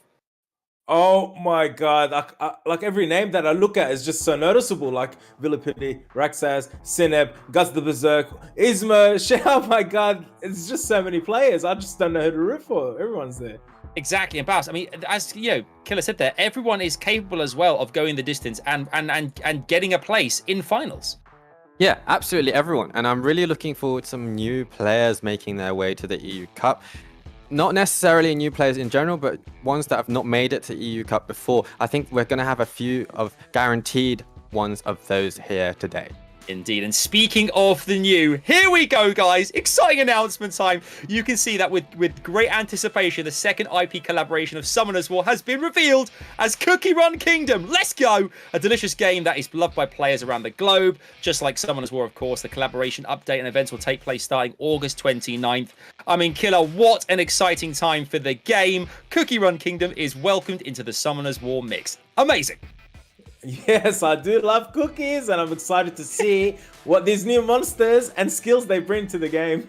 Yeah, it's great to see the collaboration here, Baus, as well. I mean, it opens up so many doors, so many opportunities for the future as the game continues to develop and bring in new opportunities for our players to learn new monsters and bring those into the mix. Yeah, that's right. I'm really looking forward to this tasty, tasty collaboration. I'm just a little bit worried if I summon some of those cookie-based monsters, I'm just going to be reaching for cookies all the time. And this time next year, I'm going to be a slightly different size to what you see on the screen right now. The word is definitely scrumptious. Guys, on screen, talking of scrumptious, check out the event code there for you guys. This is a code. Fingers, fingers, fingers. Let me see them. Let me see those fingers. That is your code there on screen for you to redeem. You can find out how to do so in the chat there as well. Make sure to do that and you will get a reward for being here, being part of SWC 2022 here at the EU prelims. Make sure to make the most of it. You'll get a little something, a little treasure trove of goodies, courtesy of Summoners War and for being part of the squad. Thank you guys for being here. Enjoy it and make the most of it. We are going to be taking a short break here now. Great time to redeem the code. When we return, we have the best of fives, 4 of which there are 8 players left. 4 will go through to the Europe Cup, joining the 4 from last weekend. Do not miss it here on SWC 2022.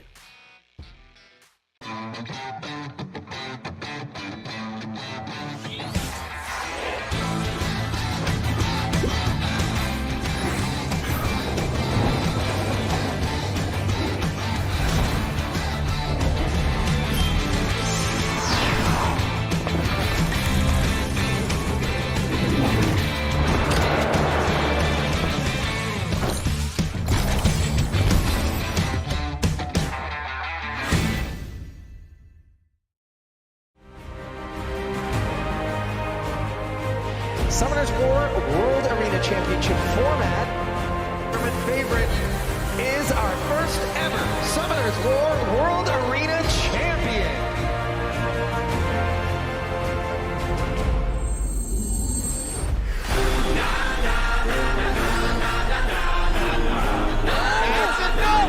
He takes it! BD is our champion! It's Is going to be this year's SWC champion. Legendary like my birthplace. It's my time like my birthday. No one change my destiny. I'm standing up for the world to see. And I came to leave a legacy.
My choice for America's Cup winner this year. Don't let me down. I can see Thompson. Dream Joseph and Truel, bro.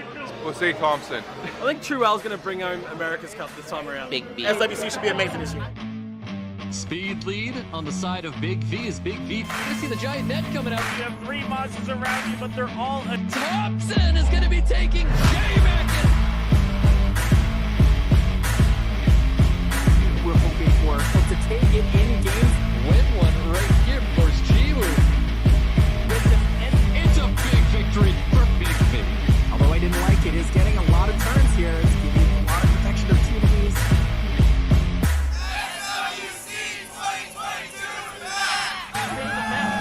Cycle Crusher is here now, finally, at a good opportunity.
Summoners War World Arena Championship format. Tournament favorite is our first ever Summoners War World Arena Champion.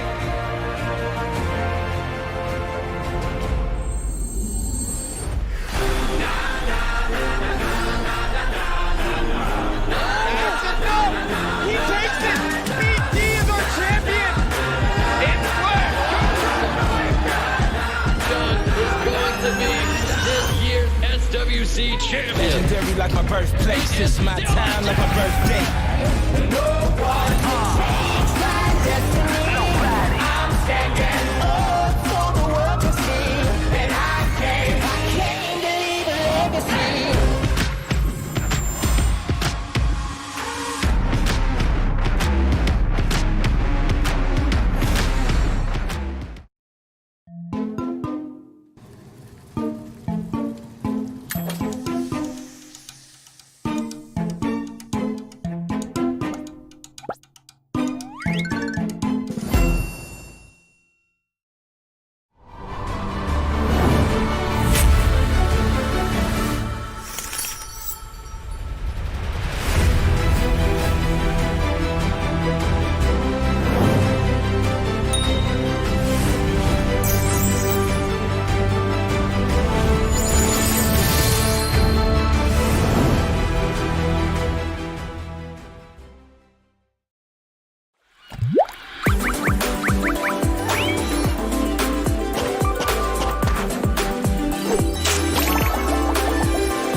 You're my choice for America's Cup winner this year. Don't let me down. I can see Thompson. Dream Joseph and Truel, bro. We'll say Thompson. I think Truel's going to bring home America's Cup this time around. Big B. SWC should be amazing this year. Speed lead on the side of Big V is Big V. I see the giant net coming out. You have 3 monsters around you, but they're all attacked. Thompson is going to be taking Jay back in. We're hoping for to take it in games. Win one right here, of course, Jiwoo. It's a big victory for Big V. Although I didn't like it, is getting a lot of turns here. It's giving a lot of protection of TVs.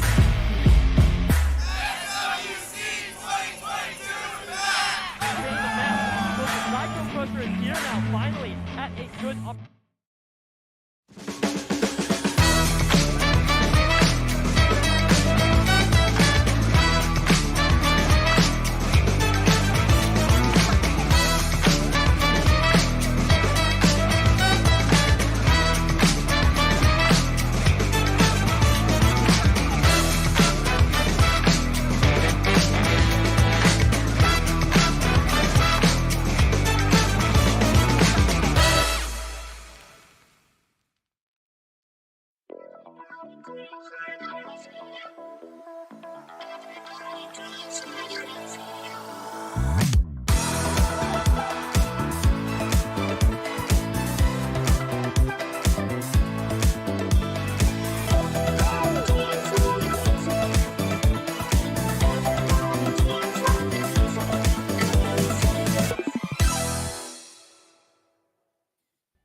Ahoy there, welcome back into SWC 2022, where it is really heating up now. EU Prelims has gotten off to a superb start. We've had amazing announcements, and now we're about to have our best of fives coming into this one. Killer, I mean, we've got ourselves a really, really exciting prospect here. We've got ourselves 4 big matchups, best of fives. Is there a big difference, would you say, between best of 3 and best of 5s, like in terms of like the players and the tactical side of things as well? That's a lot to get your head around. Up to 5 games worth, trying to outdo your opponent somehow mentally. Yeah, there's just a lot more room for error and for comebacks as well. There certainly is. You can see on screen right now as well, guys, because we love you, there's the code to redeem, courtesy of the great team at Summoners War, SWC. It's been amazing to have you guys with us. Continue doing so. There's a little code there. Make sure to check out the chat how you can redeem that code and take something wonderful, a little goodie bag from us to you. So you can see you can take something away from this amazing experience. Be like, you know what? I watched SWC 2022 and it was banging. And what I got for my attendance was this brilliant little reward as well. And those rewards come in handy, right, Killer? Yeah, of course they do. And the best part is actually sharing it with your friends. You give them the code. Exactly. Right, let's have a look at the overview here of SWC. We have ourselves, this is what's happened thus far. We have, of course, had last weekend match 1 and 2, and today's day 3. We've got double elimination, Europe Cup playing for places, the 8 in Berlin in September. This is the bracket as it stands now after those first matchups. So as you can see, we've had 3, Killer, we had 3 2-0s and a 2-1 here. So pretty lightning quick, but these losers round matches, these look mighty tasty. Which one sticks out for you? RAXXAZ versus VIILIPYTTY, because we know RAXXAZ is strong, but we know VIILIPYTTY is also strong. So it's like a clash of the titans. Then we got SINIP and GUTSTHEBERSERK also play different play style, and they're very strategic. I'm very interested to see that, and of course the rest of the players. Indeed, yeah. Baus, can we hear you? Are you back? Can we hear your voice? Can you hear my voice? We can hear your voice. It's gone. Oh, excellent. A bit echoey, but it sounds just as great as usual. I'm loving the dulcet tones. SINIP versus Guts. What can we look forward to here, Baus? What's going to happen in this one? Well, these are 2 players that have really shown their strength. They've both won a match each so far. Guts slightly more experienced than SINIP, but SINIP already has a win under his belt today. He'll be looking to continue that run of good form. But Guts is a very unpredictable player. We know that he likes to run some unusual drafts. Having said that, so does SINIP. He does indeed. What can you tell us about his lineup here, SINIP, in terms of the most picked monsters versus those that are banned as well? Valantis is a very strong unit that has a very stacked kit, and it's one of his most picked monsters. Pairs it up with that speed lead from Oliver, and it's just amazing. And that extra strips with the Juno and Valantis, so double strip is always very advantage to your team. Indeed. And Guts the Berserk we saw compete last week. Obviously, Guts had a victory last week, so actually got himself a win, hence going straight through to this round, this best of 5 round, where one of these 2 players will progress to the next part of this, which is actually a place in Europe Cup. Baus, Guts the Berserk here. An interesting player, one we get excited to see. What stands him out from the rest of the crowd? Well, Guts the Berserk has a really interesting draft. As we see, he likes to bring some sustain. He probably won't have the same draft this season as he brought in the season we see on the screen, but we will be expecting to see a lot of that Oliver. I do think that actually the previous weekend he had a little bit more of a conventional draft with things like Masher and Oliver, which we see a lot more often. So maybe he will just continue to do that, or he'll bring something unusual. We know he likes the Desarion, for example. That's a unit that SINIP will be looking to watch out for. Interesting. Very, very interesting. It is time for the very first of the best of 5s. This first game should tell us a lot about how our players are going to approach this. Obviously, SINIP, having played earlier on today as well, may have a bit of wind in his sails already going into this one. But Guts waiting in the wings, preparing for this too. It's a best of 5, first to 3 ultimately. Let's head in to the pick and bans. Summoners, get comfortable in your seats. This is the main course, the first one of the 4. Match number 1, round 2 of losers bracket. Oliver and Valantis get the pre-ban. Guts the Berserk goes with the first pick, gets the Praha locked in for that first slot. SINIP looking to respond to that Praha. Goes with the Masha, and not sure what the other unit is, but he's taking his time to consider it. All right, I think boss is muted, so we got the Shizuka on SINIP's side. Masha and Shizuka locked in for SINIP. Guts the Berserk.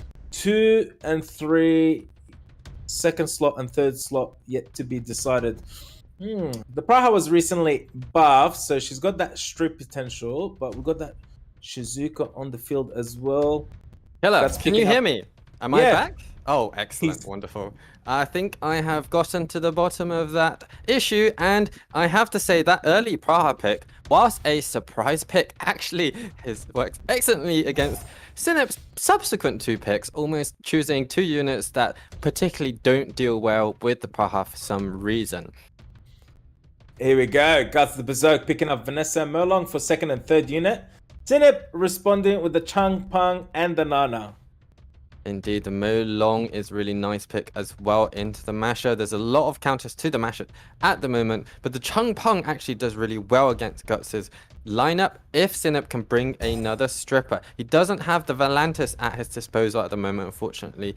Does he have an alternative stripper? Maybe something like the Maw? As predicted earlier, Tesarion comes out to play. Guts the Berserk gets that Bolvak as well for his final unit. Sinip, one more slot left for his final unit. What will it be? Well, it's definitely, almost certainly going to be a water unit, I feel, or a wind unit potentially. Alright, Annabelle comes out to play for Sinip's side as his final unit. Bans are about to come out any moment now. A lot of water units on both sides of the field. Guts the Berserk probably looking out for the Chongpeng or maybe the Nana. I think for Sinip, he might just want to ban out that speed lead or the main source of damage, the Mo Long. But the Bolverk is going to be really scary against this Masher. We've seen how well Bolverk can do against Masher in the past. Here we go. Guts the Berserk opting in with that speed lead with the Vanessa, and Sinip with the HP lead from Shizuka. This is a best out of 5. First turn, very fast Bolvak with the 4 stacks, but it is enough for the Merlong to reckless assault. Tesarion follows after that Bolvak. What is Tessa gonna do? That is such a fast Tesarion. It means that he's able to put Oblivion on the Masher before Masher gets a turn, because of course Masher is usually Nemesis these days rather than Will, and this is a tricky situation for Sinip because Oblivion has landed at the second attempt.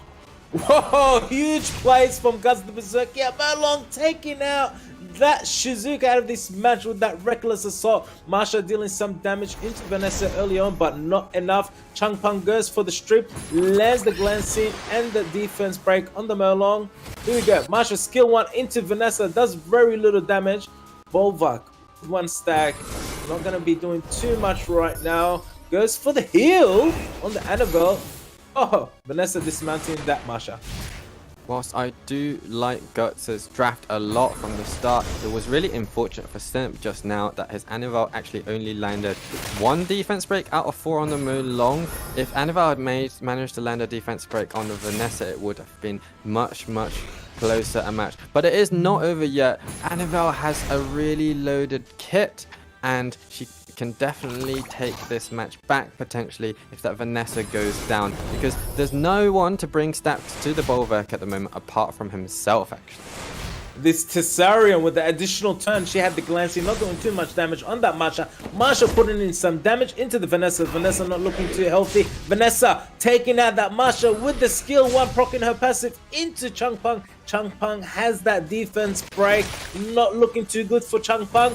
Procs out of the defense break, goes for serious matter, takes out Vanessa and Merlong. Wow, this is a huge play. Wow, that was a huge proc from Changpeng. And as I said before, the Annabelle is really doing so much for Sinip. Did you notice also how his dismounted Masha survived multiple procs from the Tesarion? That is a really tanky Masha. Masha doesn't do a huge amount of damage, but he's being able to survive for long enough to take attention away from the Annabelle, because the Annabelle is the unit that can really take this match by the scruff of its neck. There we go. Annabelle goes with the skill 1 into Bolvak with that defense break, fell into sleeping. Bolvak continues to heal with 1 stack from that Annabelle. Tesarion fails to land Oblivion on the Annabelle. Resistance from the Annabelle. Bolvak with the heal again. Tesarion. It is still 2v1, of course. It's definitely not yet decided right now that Annabelle is going to have to land some defense breaks, and at the same time, if this Tesarion lands a couple of crits on the Annabelle, things definitely change. There we go, Bolvak again with a very tiny heal with 1 stack. Annabelle lands the sleep on Tesarion. We know Tessa can take a few hits with that ancient power passive. But here we go. It's anyone's game at the moment. Annabelle with the skill 3 defense break landed on the Tesarion. We know it's a 3-turn defense break. She cannot proc out of it. Tesarion does not proc out of that defense break. Still 1 turn there. Oh, I feel like Sinip might have made a misplay there in going for the skill 3 rather than the heal, because the Tesarion has made Annabelle very unhealthy right now, and just 1 or 2 more crits could be a game changer. Is Annabelle going to be able to get another Girls Prayer heal off before she gets taken out? Oh, here we go. Guts the Berserk. Tesarion taking out that Annabelle just in time to win that first set on this first match. These games have kicked off very, very nicely, fellas. I tell you what, I thought we saw there, obviously, SINIP taking out 2 of Guts' units with one skill move there. However, Guts manages to maintain, hold on, and remain steady, despite the fact it could have gone either way towards the end. Guts has the advantage here, Baus, and is looking pretty. Indeed, he actually participated in such a back and forth match there today. We've had a couple of back and forth matches here, but that was definitely one of them. At one point, I did think that Annabelle would really carry the team in an almost 1v4 situation. Unfortunately, it wasn't enough. I do think when she had the chance to heal, she had the opportunity, she didn't. I think that made a little bit of a difference. If she managed to heal, the Tessarion would not have made the Annabelle so unhealthy. But at the same time, it is really impressive. It just shows the rune quality of that Tessarion, how many hits he was able to take without getting taken out. Fire beats water today, ladies and gentlemen. It certainly does. Elementally, Fire has taken the biscuit and rolled with it. And in game 2 now, Guts could make it 2-0, but SINIP has everything he needs, we think, to get back into this one. It's over to Pick and Bans for game 2 of Losers Bracket 2. Here we go, guys. Set number 2. I have a feeling these two are not done yet. We got the pre-bans in. We got the Juno and the Oliver pre-bans. Indeed, the Juno and the Oliver, 2 units that each player does like to use. I am wondering if this time round SINIP is going to pick up the Annabelle again, because the Oliver is pre-banned. Is Guts going to be bringing some wind units that deal with the potential future Annabelle pick? SINIP picking up the Shizuka for first pick very quickly. She is locked in. Guts the Berserk responding with the Praha and the Masha. Guts the Berserk really likes that Praha pick, and the Praha does really, really well against the Shizuka by stripping the buffs that Shizuka can bring. Masha is quite an early Masha pick, I feel, and it's really interesting because, of course, SINIP still has access to the Annabelle, which is a water unit that Masha is going to struggle to deal with, so SINIP can just avoid picking any units that the Masha does well against. Here we go. We saw this combo earlier, the Shizuka and the Tomoe from SINIP. SINIP picking up the Valentis and Tomoe for his second and third pick. Guts the Berserk picking up the Vanessa and the Annabelle on his draft. I'm really looking forward to this Tomoe Shizuka combination again. I wonder if he's going to also bring out the Shiho again, because the Shiho does synergize well and is a water unit that does well against Guts the Berserk's draft. Guts the Berserk, interestingly, has stolen the Annabelle from SINIP. SINIP picking up that Hernie and the Shiho for his final unit for his draft, and it's locked in. Indeed, the Shiho does come out excellent. Excited to see that in action. I'm not sure about the Hearn pick. Hearn does put Oblivion on the Vanessa, but at the same time, there's not many other units with passives that the Hearn can deal with, apart from this Bolvak that's just come out onto the field. Guts the Berserk, final unit locked in. Bolvak, as Boss has just mentioned. The bans are in. Praha gets the ban. Shiho gets the ban. Lead skills are in. Guts Berserk with the 33 speed lead. SINIP with the 24 speed lead from Tomoe. Here we are, guys. Hold on to your seats because this match is just beginning right now. Annabelle, wow, so fast, takes the first turn. Wow, interestingly, both Annabelle and Vanessa off will for Guts the Berserk. I wonder what offsets they're on, because this means that the Hearn can actually put Oblivion on the Vanessa very early on. I'm really looking forward to seeing this Tomoe and Shizuka combo in action once again, though. Valentis managing to get rid of all the shield sets on Guts Berserk's side, provoking a couple of units, stunning, glancing, landed on most of the units. Tomoe missing the stun on that Vanessa. That was a really important provoke on Annabelle. He'll be hoping that Annabelle does not sleep the Valentis on her turn and actually take the turn anyway. But now we're gonna get to see the Shizuka and Tomoe combo. There we go, all things in nature, and then Shizuka spreads it all around, gets attack bar, dealing some damage onto that Masha. Valentis follows up. Looks like a unit is out of this match. No, looked like upper Masha was out. Bene with a B transfer nut, skill 1 into Masha. That was beautiful to see, but this Annabelle is still on the field, and the Annabelle might get the chance to heal the team back up. The SINIP will be looking to take out this Vanessa and the Masha as quickly as he can, whilst he is still able to get some control and take some turns. There we go. That Marshall was taken out of the field, activating Vanessa's passive. Annabelle goes for the heal and the cleanse. Bolfak, 5-stack heal, takes it off Shizuka. Shizuka not looking too healthy right now. I'm not sure about that target selection from SINIP. He had the chance to actually take out the Vanessa before the Masher, whilst the Masher was stunned anyway. He chose not to, and now things are looking really good for GUTSTHEBERSERK because SINIP is a little bit low on damage right now. There we go, Vanessa taking out that Shizuka. Valentis failing to stun that Annabelle, stuns the Masha in return. Bolvar goes with a little bit of damage onto the Tomoe. I wonder if he's going to put Oblivion on the Masha or the Vanessa. Of course, Tomoe can actually spread the Oblivion on all of the units when she has the chance.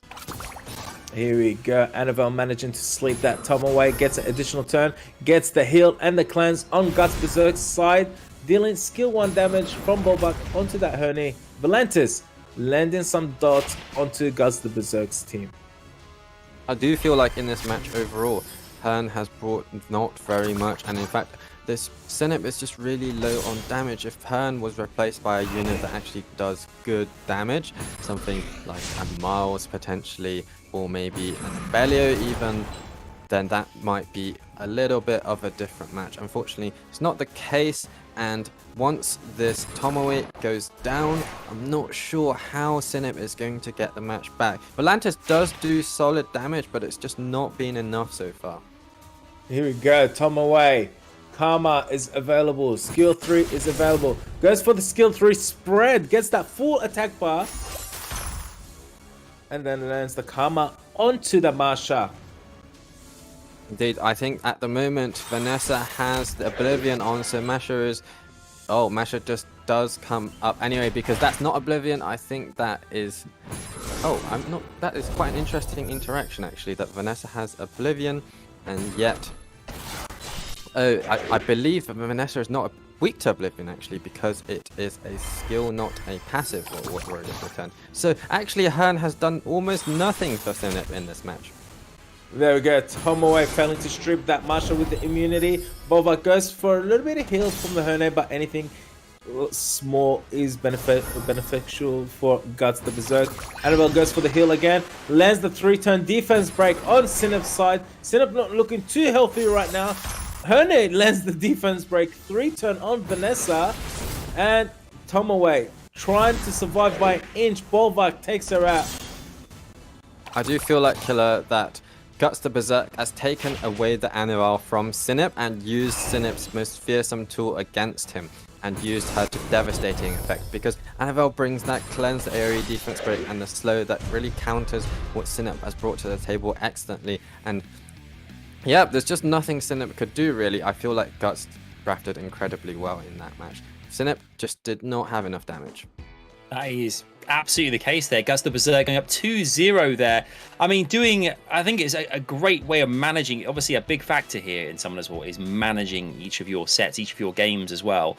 Managing situations regardless of the pick and bans. And it feels like Guts just managed his team exceptionally well there, Baus. You know, managing to heal up and attack when necessary, and just whittled away at SINIP's health before he took the 2-0 victory. I think it was just a great display of what he's capable of and why he could be in to the Europe Cup first position there going through today. Pretty much, and indeed we saw that Bolvar did very little, but it didn't matter because SINIP had those units with the control, the Shizuka and the Tomoe, but when you have the control you need to combine that with damage. In the match with DRUNKENTUTUH he also had the Shiho, so the Shiho was able to bring the damage. Fortunately in this case only real source of damage was Volantis, and Volantis damage is quite weak. You want some slightly harder single target hitting damage. Didn't have that, and Guts was able to survive and just slowly whittle away at SINIP. And Guts make it 3-0 and secure his place in the Europe Cup, making it the 5th player to confirm their slot. Let's find out what happens in this next matchup. Here we go, guys. Match point for GUTSTHEBERSERK. SINIP looking for a comeback. It is 2-0, set number 3, GUTSTHEBERSERK with the first pick. I wonder if it's actually a blessing in disguise that SINIP doesn't have access to the Volantis anymore, because I don't feel like the Volantis actually does that much for the rest of his draft. I think single target damage is more effective against GUTSTHEBERSERK than something like the Volantis. Alright, GUTSTHEBERSERK picking up Shizuka for that first pick. I feel like Guts is just trying to steal SINIP's draft all the time, one unit at a time. Locks in Shizuka for GUTSTHEBERSERK side. SINIP responding with the Dominic and a Riley for first and second pick. Guts picking up that Marsha as the second unit. That's really exciting to see the Dominic. SINIP finally bringing in the damage, and this Dominic is going to be really have to work overtime in order to take out that Masher. I do like the fact that Guts has taken the Bulwark away from SINIP, because I was thinking that SINIP would want to pick up the Bulwark in order to help him deal with that Masher. GUTSTHEBERSERK with a Marsha and Bulwark for second and third unit. SINIP bringing out his Nasha and Tableau for third and fourth unit. Incredible. I'm really looking forward to seeing this Nasha in action. Unfortunately, the Leo has already been brought onto the field, which counters the Nasha and the Tableau very hard. I'm fully expecting that Leo to get banned out, so that GUTSTHEBERSERK will be thinking, what other unit can I bring? Potentially some kind of fire, hard-hitting damage, like one of his favorite units, as we see actually right now. SINIP is going to have to bring some water units in order to deal with what GUTSTHEBERSERK has. There we go. GUTSTHEBERSERK brings out Leo and Tesarion for his final two picks. SINIP responding with the Ken. Does this indicate that he might leave Leo in? Well, it certainly does, because Leo is an excellent counter, or rather Ken is an excellent counter to Leo, as we saw Shizu demonstrate last weekend. I do wonder if GUTSTHEBERSERK is going to be thinking, oh okay, the Ken is now a must ban, or going to leave him in, or ban out the Dominic or the Riley instead. Whoa, the Dominic gets the ban and the Shizuka gets the ban. Both players are about to lock in their leader skills. We got Leo with the defense for Wind and the speed lead for Tableau on SINIP's side. Defense for lead rather than the resistance lead, really interesting. GUTSTHEBERSERK really wants his Leo to survive all of these Ken attacks. There we go. Leo, where will you direct your damage? Ken, oh, just standing there looking ready to pounce. Here we go. Riley with the attack. Oh, Riley cuts in. She's a very fast Riley. She's very fast, but I'm interested in why Ken does not actually have immunity on. It doesn't really matter anymore. He didn't have Warriors. That could have been quite dangerous if the Masher and Tesarion had moved before the Ken. But the Riley has had a really lucky proc there. Oh, Nasha failing to strip and land the defense break on that Masha. Tableau takes a turn, stunning that Leo, gets an additional turn. What will he be doing? Will he reset the attack bars? No, goes for the skill 1 onto the Tesarion. This is a really big question. Is he going to focus down the Leo? But now that Tableau has actually landed defense break on the Tesarion, I'm sure the Tesarion will be the focus from Ken. How much damage does this Ken actually have? Is it a Rage Ken? Is it a Despair Ken? Is it a Violent Ken? I am very curious to see if this Ken move. Masha almost taking out that Tableau, but failing to do so. Ken dealing some serious damage, taking out that Tesarion. Oh my god, landing the strips right now. Masha taking out that Tableau, gets an additional turn into the Ken. Ken dealing some damage into the Leo. Oh, this is really exciting to see. I think you'll want to be taking that Leo out now so that Nasha can do a lot more damage than he was previously. But Bulwark is going to do some serious healing for the team as well as damage, because the Riley feeds the Bulwark so many stacks in one go. There we go, fast link into the Ken. Ken taking some serious damage even without the defense break because he had immunity. Riley looking to support their team on SINIP's side, getting some heals with that skill 1. Nasha. SINIP is going to have to be careful not to put the Leo into turret range, and I think that's why he put some damage on the Masher instead of the Leo. But at the same time, this Ken is almost gone. It was a very tanky Ken. It took a lot of hits from the Masher. But now I feel like SINIP just does not have the damage to take out any of these units because of how hard Leo counters the Nasha. Oh, the Nasha landing some serious damage and defense break on that Leo. Leo getting a huge heal from that Bulwark. Masha with the fast link again. lands the defense break onto the Nasha. Nasha not looking too healthy right now. Riley goes with the skill 1 heal. Bolvak goes for the strip, manages to strip that speed buff, which does nothing. Masha with the fast. Oh, Nasha's out of the match. Looks like a clean sweep for Guts the Berserk. 3-0 and progresses to the Europe Cup. There we have it. Guts the Berserk, the first of our players today, confirming a space in the Europe Cup. We now have 5 players with 3 positions left to play for. What a display. That Ken Baus did look mighty tanky. I thought SINIP had that one in the bag there, looking very dangerous indeed. But once again, once a couple of units taken out who were the real damage dealers, the real strippers there, SINIP just could not find what he needed, the tools to take the game, and thus Guts wins 3-0. Indeed, I do think that Ken was really, really tanky, probably 0 speed, a really good counter to what was on the field. Thinking back to the match, actually, he took out the Cesarian with that skill 3 straight away, didn't even need the skill 2 to take him out. I wonder if it would have been a much better choice to actually take out the Masher with the skill 2, and then with the AoE, you can pretty much take Cesarian to very low health, or just take out the Leo first. I think either of those choices would actually have been better than focusing on the Cesarian. An outcome of the match could have been very different. Because I do think that SINIP drafted really quite well in that match. In the end, the target selection was perhaps what let him down. Indeed. And thus, you can see again the bracket here confirming that Guts the Berserk has qualified for the Europe Cup. GG's to SINIP. Thank you for being part of this process and good luck. We'll hopefully see you again next year. But Guts will progress onwards and will be heading out to Berlin in September. Amazing. We have another match coming up. We've got loads more coming your way, but 3-0, a huge clean sweep there. The next matchup, though, is one that we're all very excited about as well, though. RAXXAZ versus VIILIPYTTY. We've put in the big boss man, haven't we, Killer, this entire time? What makes, I mean, we saw RAXXAZ earlier on today. What makes VIILIPYTTY such a strong opponent? Oh man, just looking at his photo and I'm already like frightened, and he looks very, very strong. So I'm gonna assume right away, judging the book by its cover, he's gonna be very strong in that RTA match that's coming up between these 2 players. Yeah, absolutely. Just this photo has us shaking in our boots here. But RAXXAZ, yeah, as you mentioned earlier on here, Bowles, you guys were saying, a very competent streamer, confident victory earlier on this today as well, and now going head to head against VIILIPYTTY, who is a seasoned pro in this format. However, RAXXAZ, this could go either way. Yeah, pretty much. I think actually this is one of the closest matches that we have in these 4 quarterfinals, and RAXXAZ, he has the experience, but he just does not have the like dark units that VIILIPYTTY has. So he's going to have to think about how to counter units like that Nasha that we're seeing on the screen for VIILIPYTTY. Yeah, I'm seeing as well. Can you hear me, guys? Yeah, we can hear you, but your camera is just gone out of this world. We've got VIILIPYTTY's stats over here with the most picked units. He's got the Nana, the Tablet. Oh, he's also got the Nasha, one of his most used units. Yeah. I think as well. I think I've frozen right now, but I don't know if you guys can hear. Can you guys hear me okay? Yeah, we can hear you.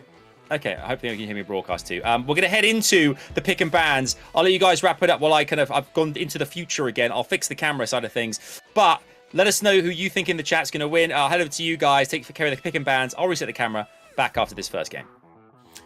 Here we go, guys. The second main course for the day. We've got RAXXAZ versus VIILIPYTTY.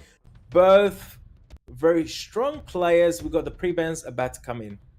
We can see right here the difference between the number of matches the 2 players have been playing. RAXXAZ has those 3 red stars and VIILIPYTTY has those 3 silver stars. A huge difference, but I don't think it's necessarily going to matter that much because RAXXAZ will not know what to expect from VIILIPYTTY, and VIILIPYTTY will have seen what RAXXAZ likes to draft himself. I am very curious to see how this match ends up. RAXXAZ picking up that Dominic as the first unit very, very quickly.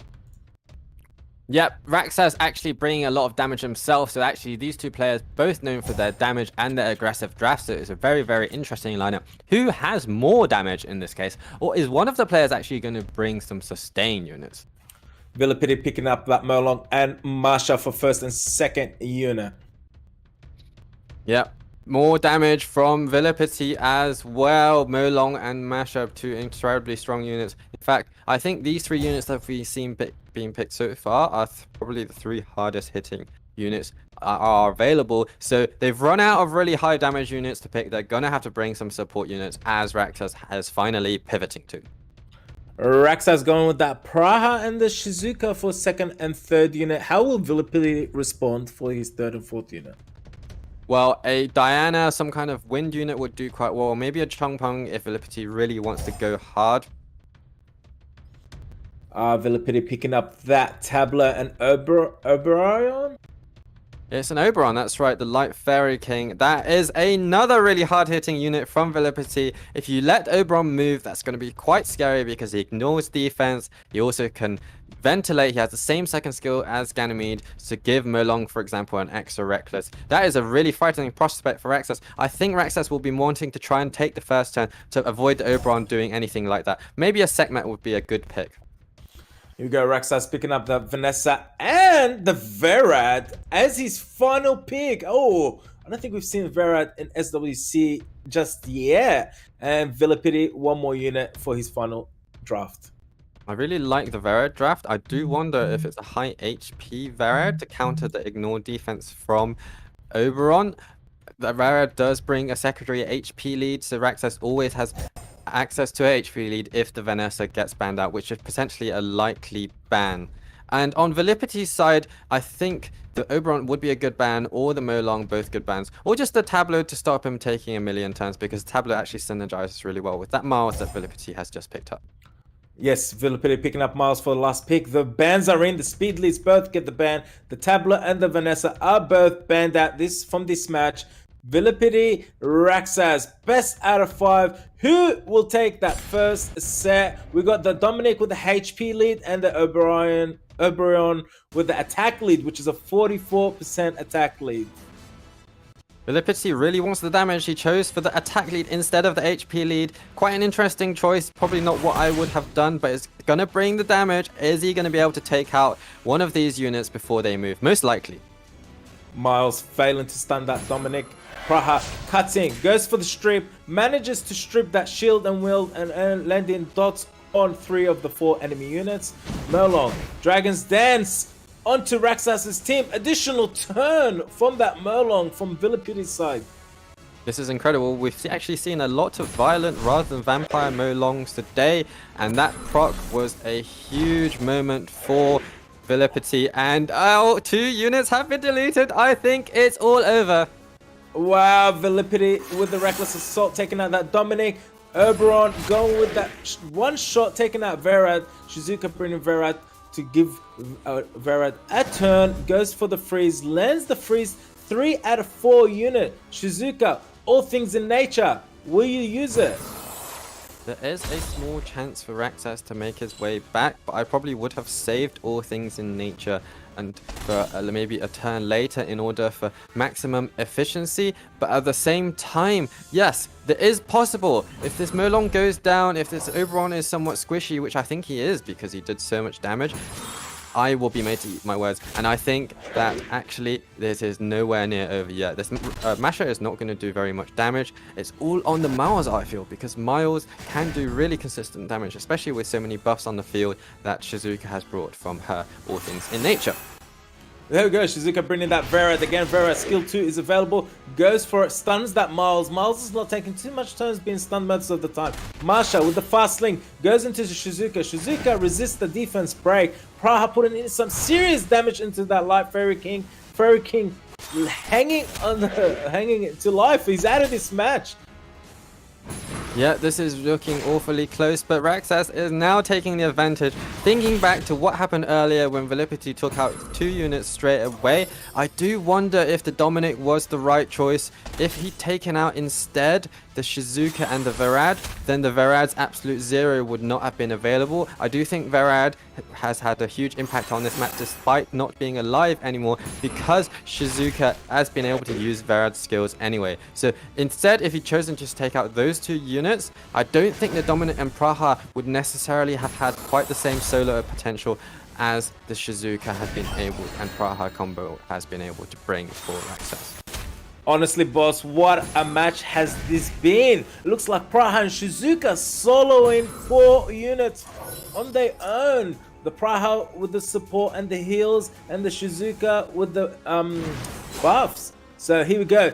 Spin, grab, shot from Miles, failing to strip that Shizuka. VIILIPYTTY is back again at it. Freezing that Masha and the Miles. Miles, additional turn, procs out of freeze. Absolutely, and those cooldowns on the VIILIPYTTY are so low, and that means to Shizuka, whenever she uses Past Life spell, VIILIPYTTY is able to freeze the opposite team. It's just incredible to see. Shizuka has shown what an absolutely incredible unit she is today.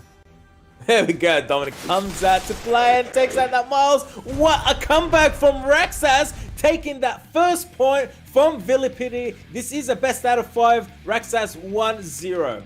Yeah, RAXXAZ first blood there. Sorry, lads, I was beamed back into the future again, just looking at Berlin once again.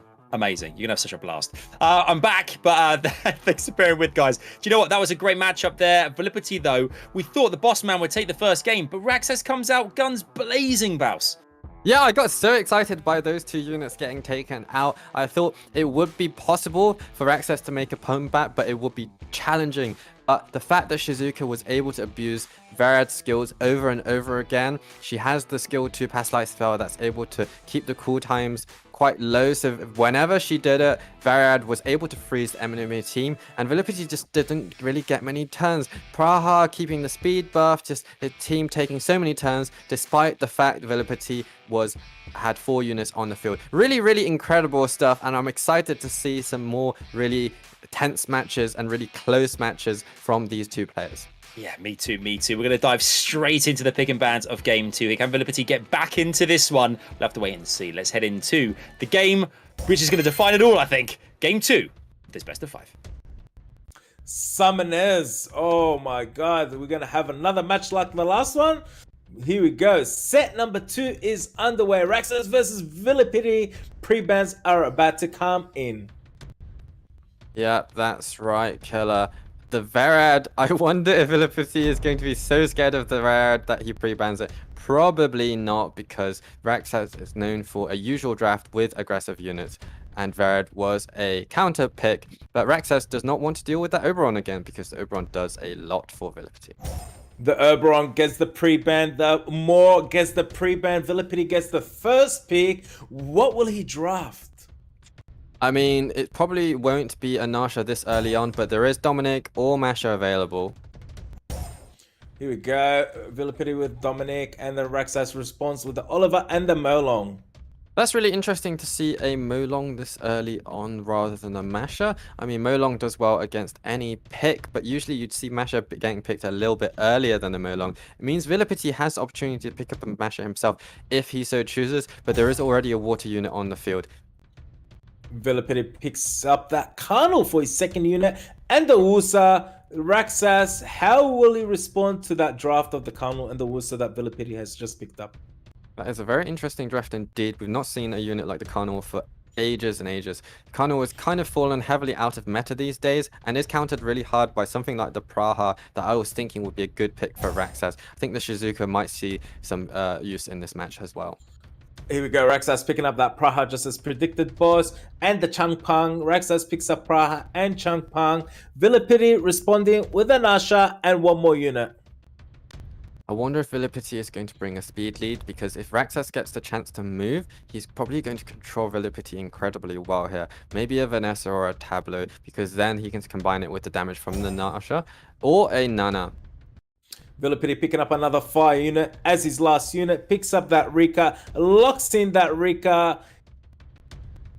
I think a Tableau will be a really good pick from RAXXAZ right now, giving his team some extra turns as well as making sure that he has access to a speed lead. He is going to be a little bit scared of that Rika, but I do think that he has 2 sources of reset. As long as he doesn't get really unlucky, he can keep the Rika in check potentially. As predicted, boss, the Tableau gets picked up by RAXXAZ. His drafting is completed. Both players taking a few seconds to lock in their bans.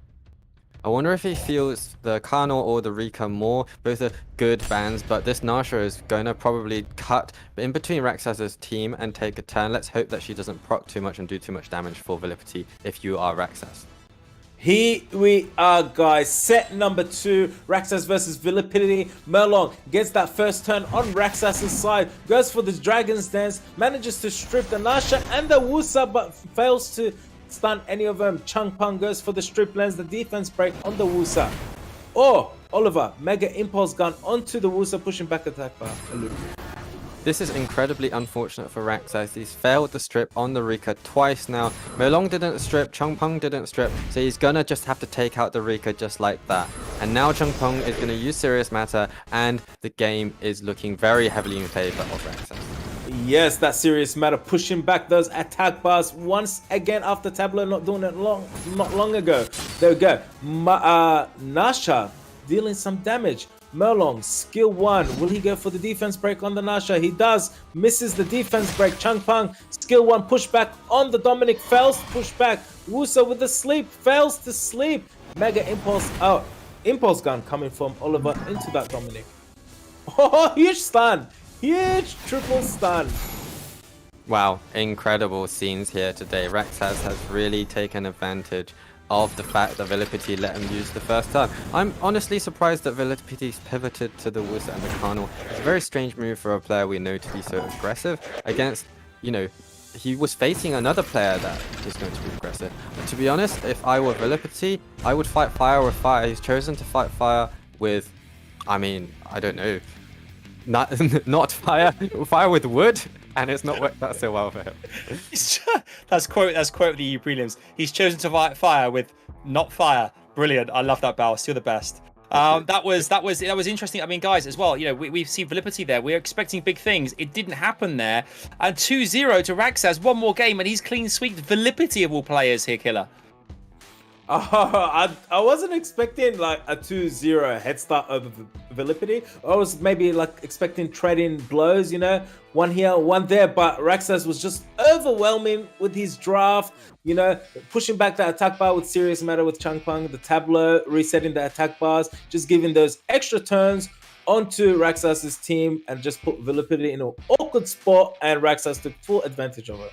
I mean, VIILIPYTTY as well here, Bals. How does he turn it around here? And is RAXXAZ just playing too well today for him to get into this one? I mean, honestly, if I were VIILIPYTTY, bring the heat. Bring your damage, bring your speed leads, take those turns, steal those units away from RAXXAZ. Because I know that VIILIPYTTY likes bringing those units as well. Why doesn't he challenge RAXXAZ, take things away from RAXXAZ's box rather than bringing some unusual units?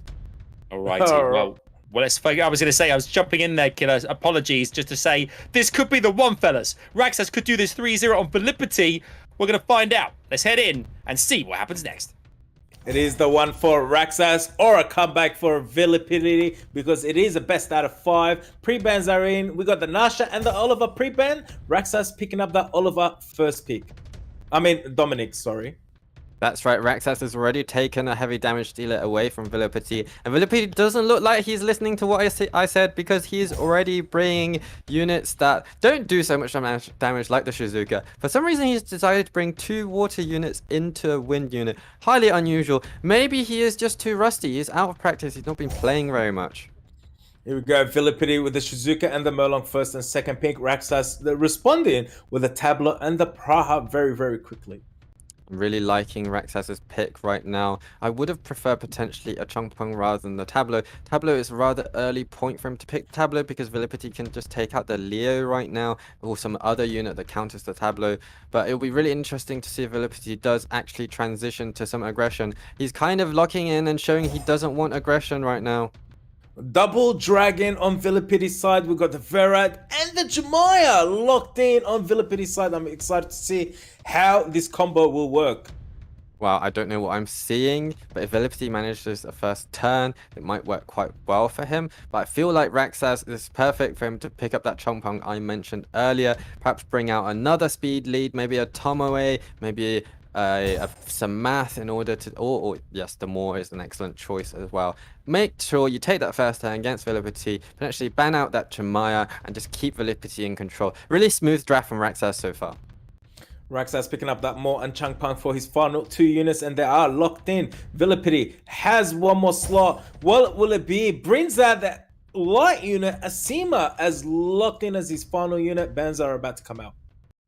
Well, Asima has excellent synergy with Jamara because even if you reset the Asima, Jamara can remove that reset. But I was mentioning earlier, Jamara is an excellent unit to ban to make sure RAXXAZ takes those first stands because RAXXAZ has 2 speed leads. VIILIPYTTY is probably going to have to ban out that Changpeng. Otherwise, none of his units will get any turns with their cooldown skills. The question is RAXXAZ just going to be able to take him out with raw damage? I think that might be possible. Shizuka and Changpeng get the ban. They were both players waiting until the last second to lock those in. VIILIPYTTY goes with a HP lead with the Verad. RAXXAZ picks the Tableau speed lead, which is a 24 speed lead. Here we are, guys. Match point for RAXXAZ to the EU Cup. And VIILIPYTTY looking for a comeback. Praha gets that first turn, manages to strip 3 out of 4 units. Oh, Praha, additional turn. That's a very fast Praha. Goes for the damage onto the Asima. More follows up. Goes for the stun and the strip. And oh, Asima not looking too good right now. Indeed, that was quite interesting that the Praha moved before the Maw. I feel like if the Maw moved first, then Praha could have just used her Daydream skill. In the end, it didn't really matter anyway because Praha procced. But still, this Jamaya, if he does manage to get out of sleep, he can refresh the cooldowns. This Shizuka being banned, I think, was a good choice because if she had been able to get a chance to move and stay on the field, she could have done what we saw in match 1 by using those cooldowns, the Shizuka Varad combo or the Shizuka Asima combo. We're not going to be able to see that today. And as long as this Jamaya gets kept in check, then, well, I think that RAXXAZ is going to take this match. Wow, Jamaya going for that damage from the skill 2. More. Oh, almost taking that Vera. That Vera is taken out by Praha. Skill 1. Dominic. Improvisation. Weakness shot. Taking out that Jamaya. It looks like a clean sweep from RAXXAZ. He has 2 points to 0. Merlong. Dragon's Dance. Reckless Assault. Or... Yeah, RAXXAZ is a bit of a king right now in this match. VIILIPYTTY was the king a couple of years ago, but it looks like the king has been defeated. And we have a new ruler over this section of the losers bracket. Yeah, boss fight complete. Game complete as far as RAXXAZ is concerned, as VIILIPYTTY has been beaten 3-0. We can't believe we've just seen it happen, but it has happened. He won't be coming to Berlin, sadly, but RAXXAZ progresses. He's gone the long route here. He had to go all the way through losers brackets, but he's done it, Baus. RAXXAZ is through. I'm so delighted. I'm really happy I have another guildmate into the EU Cup. Now we have 2 guildmates in the EU Cup. Hopefully in this next match we're going to make it 3. But yeah, that was just an incredibly dominant performance from RAXXAZ. That first match was super, super exciting. The second and third match were, I mean, I think RAXXAZ just did so much better in the pick and ban phase. He was able to take the first turn. He was able to eliminate units, control units. I'm really surprised by VIILIPYTTY's playstyle. There were quite some unusual picks in that last match. It could have worked out, but RAXXAZ knew what was going on. RAXXAZ has shown his experience, his adaptability, and I'm hugely impressed. Really looking forward to seeing more of RAXXAZ in the EU Cup. Yeah, completely agree. And Killer, I'm sure you can agree here. The streaming community that follow RAXXAZ must be absolutely living the dream right now. Exactly, yes. We know VIILIPYTTY streams, but he's a little bit more irregular and only streams occasionally. So I think, yeah, a lot of people out there cheering for RAXXAZ and they're happy. Got the results. Exactly. You can see there the bracket on screen right now. GUTSTHEBERSERK and RAXXAZ confirm their spots in the Europe Cup. That is 6 down, 2 more spots to go. Only 4 players remain. Only 2 will qualify, and our next matchup is looking very pretty indeed. JANZELOT and Glorious. I mean, as you said yourself there, Baus, Glorious is there. One of your guildies. Could it be 2 for 2 today? Well, I certainly hope so. That's right. Glorious is my guild leader. So I'm not completely unbiased right now. But at the same time, JANZELOT is a good friend of mine. So I'm hoping that both players put up some really good showings. I'm really looking forward to seeing what techs they have for each other. Because, of course, both players have some really interesting light dart units. The interaction of Glorious's Tianlang and its JANZELOT's Ragdoll is really interesting because, of course, Tianlang is one of the hard counters to Ragdoll. So I think Glorious is in a good position already with the fact that he owns that Tianlang. We'll have to wait and see what happens. We have got it all coming your way right after this short break. Do not go anywhere. Loads more SWC 2022 in just a moment.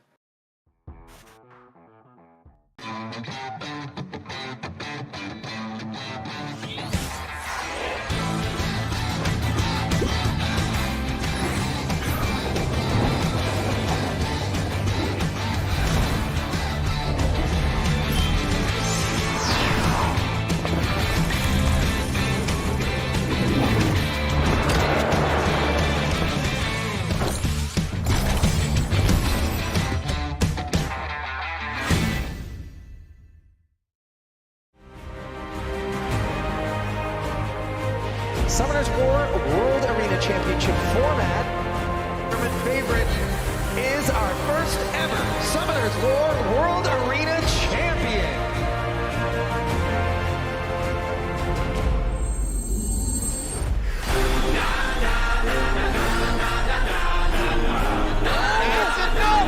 He takes it!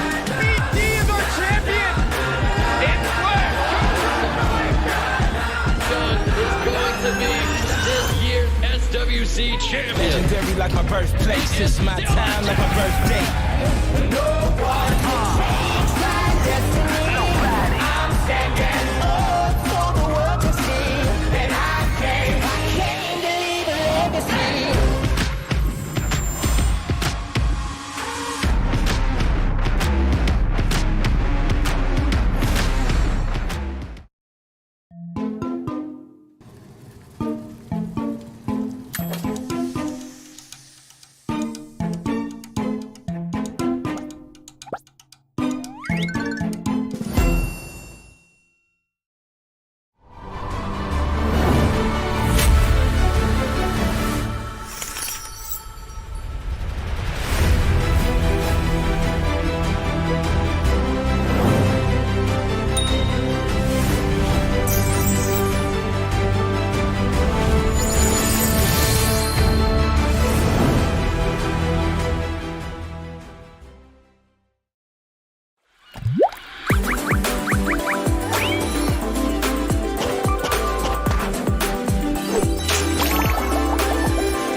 You're my choice for America's Cup winner this year. Don't let me down. I can see Thompson. Joseph and Truel, bro.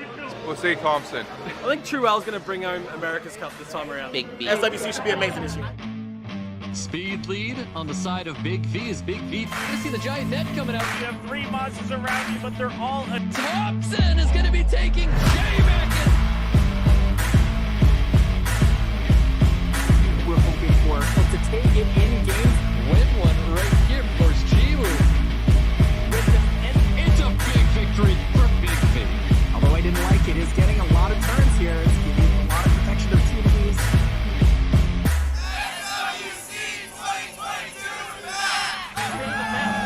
Cyclocrosser is here now, finally, at a good opportunity.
Summoners War World Arena Championship format. Tournament favorite is our first ever Summoners War World Arena Champion.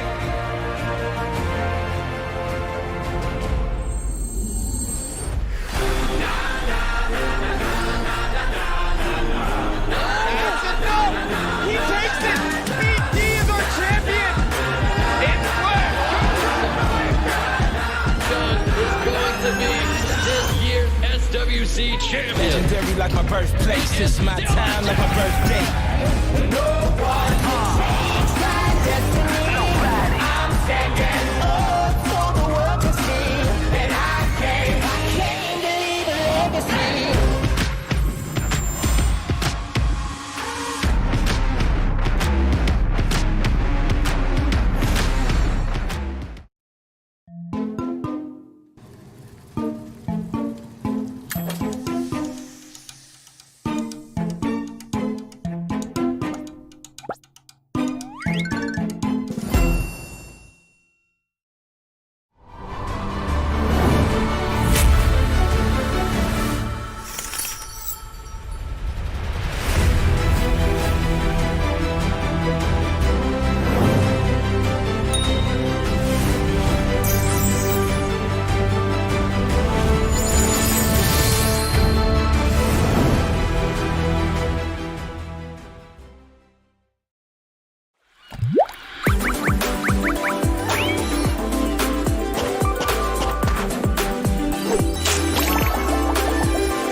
my choice for America's Cup winner this year. Don't let me down. I can see Thompson. Dream Joseph and Truel, bro. We'll say Thompson. I think Truel's going to bring home America's Cup this time around. Big B. SWC should be amazing this year. Speed lead on the side of Big V is Big V. I see the giant net coming out. You have 3 monsters around you, but they're all a Thompson is going to be taking Jay back in. We're hoping for, but to take it in game. Win one right here, of course, Jiwoo. It's a big victory for Big V. Although I didn't like it, is getting a lot of turns here. It's giving a lot of protection to TDs.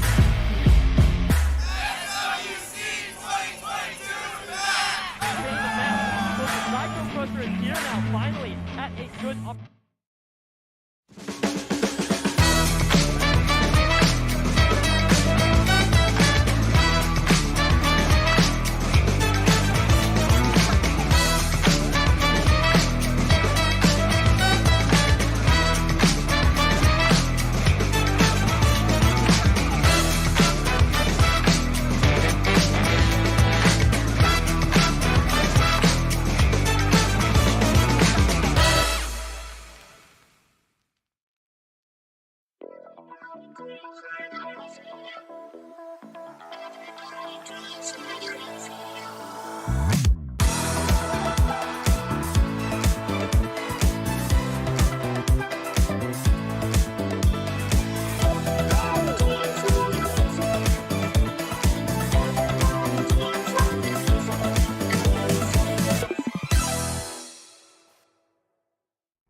Hello and welcome back into SWC 2022. The EU prelims are almost at a close. We have 2 more best of 5s coming your way. But myself, Adam, Savage, Baus, and Killer bringing you all the action. And it's been non-stop today thus far. So many clean sweeps here, Baus. It's just been...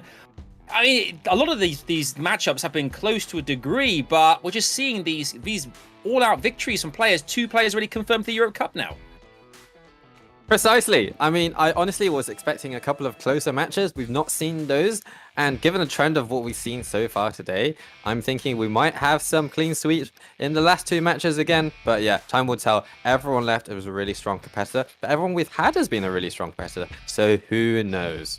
Who knows indeed. As you can see on the screen right now, the overview of the entire tournament. We are here August 13th, the 3rd day, should I say, of the Europe preliminaries. But kill it, the Europe Cup there, it's so close now. They're reaching distance. 2 more positions left to play for in the Berlin in September. $10,000 prize pool. That is not too shabby at all.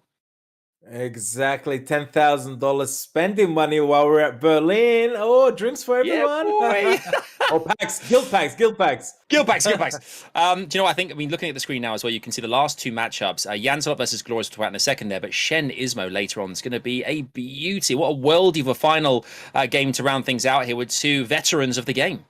Yeah, exactly. The first match is 2 newcomers. Well, somewhat.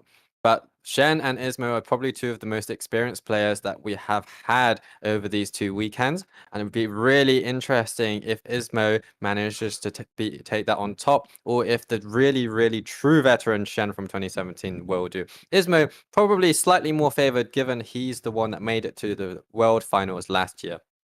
Absolutely right. Let's digest now what is about to happen in front of your very eyes, you guys watching at home. That's right, you guys. We're talking to you. JANZELOT versus Glorious. A great matchup, best of 5 here. I think we talked about this offline a second ago whilst the ads are rolling there. And we were talking about this, Killer, saying this could be a bit of a slower matchup right now. Why do you think it could be a bit more slow, a bit more kind of like paced in terms of timing as well? I just feel like these 2 would draft up and, get a point ahead of each other and then, counter it and then do it again and again and again. So it comes down to those pre-bans, who you're going to pre-ban first, and then taking advantage of the units that you have available. But do you think being defensively minded at this point in the competition is a smart decision, Baus, or do you think it's like, damage, stripping, being aggressive, that is the play? Aggression is definitely the play. I reckon these 2 players will bring the aggression. I don't think that either of them are interested in slow matches, especially Glorious. He's known for how much damage he likes to bring with that Shan. And JANZELOT, he does have the ragdoll, but he's not been using it very much recently. He actually really likes, for example, the Chitender Shang. So both players will be looking for those AoE stun control sleep units, and it's going to be potentially a question of who manages to grab that first turn. Glorious has the Wounser though, which JANZELOT does not have. This is true. I mean, over 2,000 games played by Glorious as well, Killer. That's one of the most experienced in terms of most games played of all the players we've seen thus far in this competition. How much of an advantage does that give Glorious, do you think? Oh, you know, that gives you the most advantage of anyone because you've seen so much different drafts out there. And so, but JANZELOT drafts against Glorious today, I think he'll be very well prepared for it. He certainly will. I reckon it's going to be a brilliant matchup, and it's about to kick off right now with the pick and bans. Let's head into Glorious versus JANZELOT. It's a best of 5, which means first of 3, obviously. And let's see exactly who brings who to the party. Here we are, guys. Match number 3, Glorious versus JANZELOT. Amasha and an Oliver get the pre-ban very quickly there. I'm really looking forward to this party that's about to start, Killer. Unfortunately, there's 2 units that enable some really damage-heavy drafts have already been pre-banned. I wonder if these 2 players will actually continue going down that route. I think they are. Look at what they've picked. JANZELOT flashing that more, aka Water Ryu, as his first unit and locks it in. Glorious goes very quickly with the Shan and the Changpang as the first and second unit. Yes, I think this is going to be a very fast match indeed. Both players bringing out those AoE control units. Glorious has 2 of them. JANZELOT has chosen to bring his strippers to begin with. So Glorious, he still has access to the Wounser though, which JANZELOT doesn't have anyway. So it doesn't matter that Glorious has waited to pick that one up. JANZELOT bringing up that Juno and Chi-Tang Deshang as his second and third unit, locking in that Cigar and Dark Art Master as his final unit, takes it up, brings out the Escher. Glorious goes with the Shizuka and the Wunsa as his 4th pick. Yeah, both players picking out very quickly. JANZELOT almost picking up the Mookwall there, the Dark Outmaster, switching to the Escher, which I think is a better pick because JANZELOT already has 2 AoE strippers on the field. Escher is going to bring that speed buff to help him take those extra turns. Cigar is a pretty good pick in order to reset that Shizuka. There we go, Glorious picking up that Douglas as his final unit. Will it see a ban?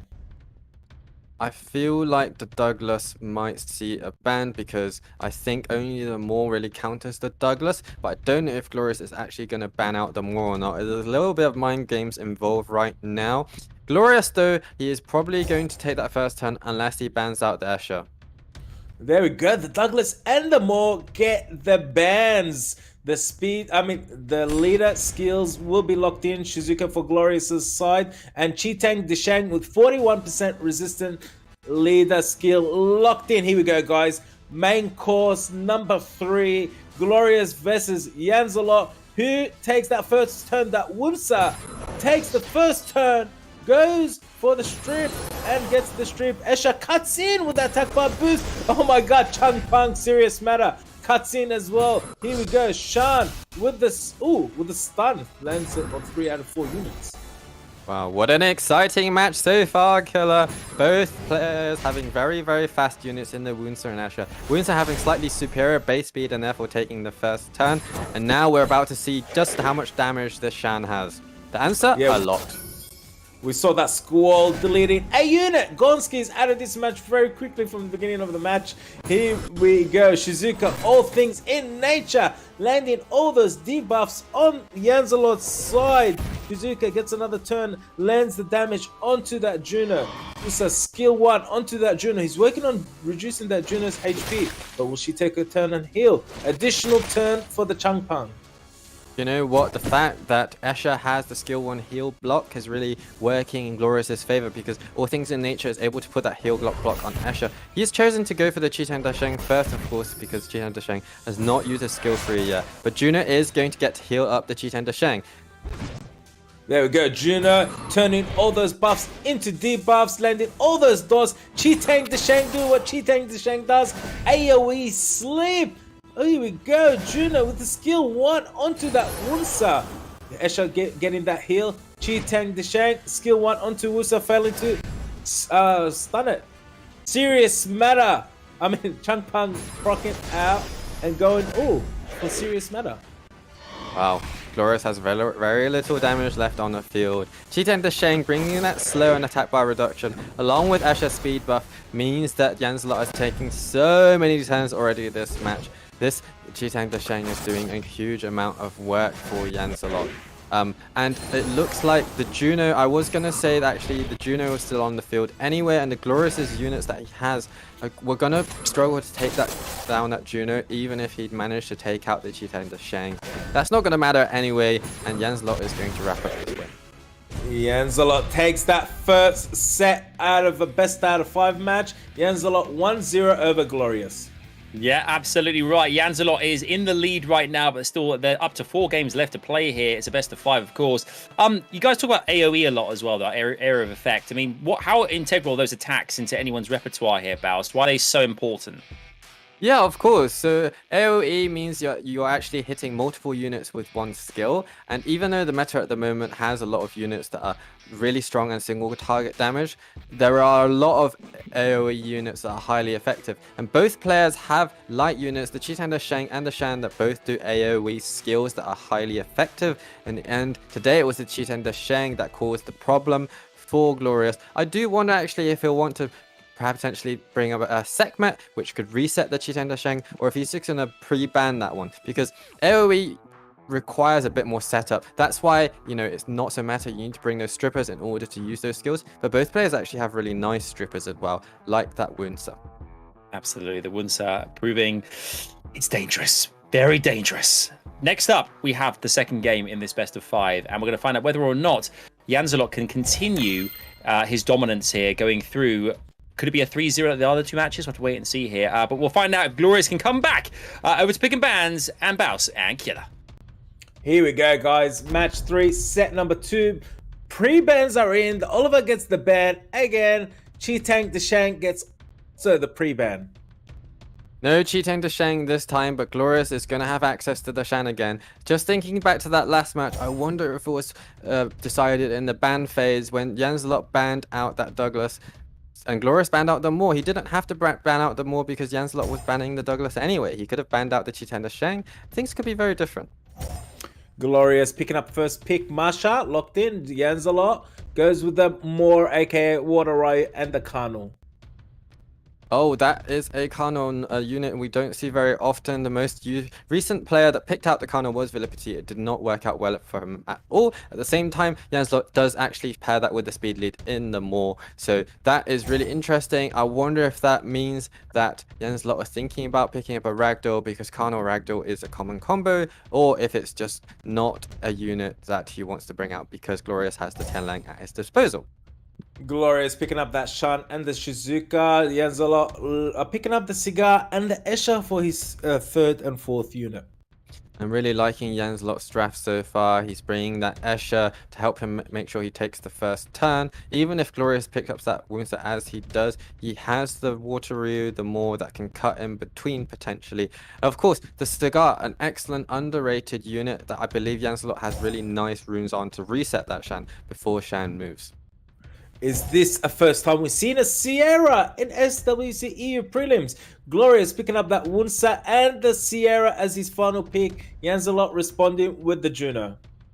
I feel like if JANZELOT bans out the Wunsa, then that he is in a really good position because Glorious is really lacking in strippers right now. JANZELOT has plenty of them, can really control Glorious in this match. As predicted, Wunsa gets the ban, the Maw gets the ban, we got the speed lead, and the, I believe it was the HP lead on JANZELOT's side picked. Escher takes first turn, Juno follows up, goes for the strip, manages to strip one of the unit, which is the Shan. Cigar follows up, provokes the Shizuka, the Shan, stuns the Shan, Masha misses a turn due to a stun. JANZELOT, doing some serious work right now into Glorious's team. Honestly, I'm not sure how Glorious is going to come back from this. As I predicted, JANZELOT brought out that first turn with Escher, the strip, the speed buff from Aisha, the slow debuff from Carnal, and he's just taking so many turns. Of course, Cigar complementing his draft very, very nicely indeed. I feel like Glorious's pick of the Ciara was an issue, because if he'd picked a Stripper, something else that enabled him to take first turn, or maybe even a unit that counters JANZELOT's draft really hard, like a Douglas. In fact, Douglas would have been an excellent forced ban instead of the Ciara. There we go. We see Masha putting in some damage into that Juno, failing to kill her. Shan goes for the stun, lands the stun on all 4 units. Shizuka about to take a turn. Will she revive a unit, or will she... Yep, revives the Sierra. Sierra with the bomb. Goes onto the Carnal. Sierra's out of this match. Masha takes out the Juno. Oh! Shan with the squall. Where will he direct his damage? He goes into Cigar, almost taking that Cigar out, gets an additional turn. Wow, that's huge plays right there.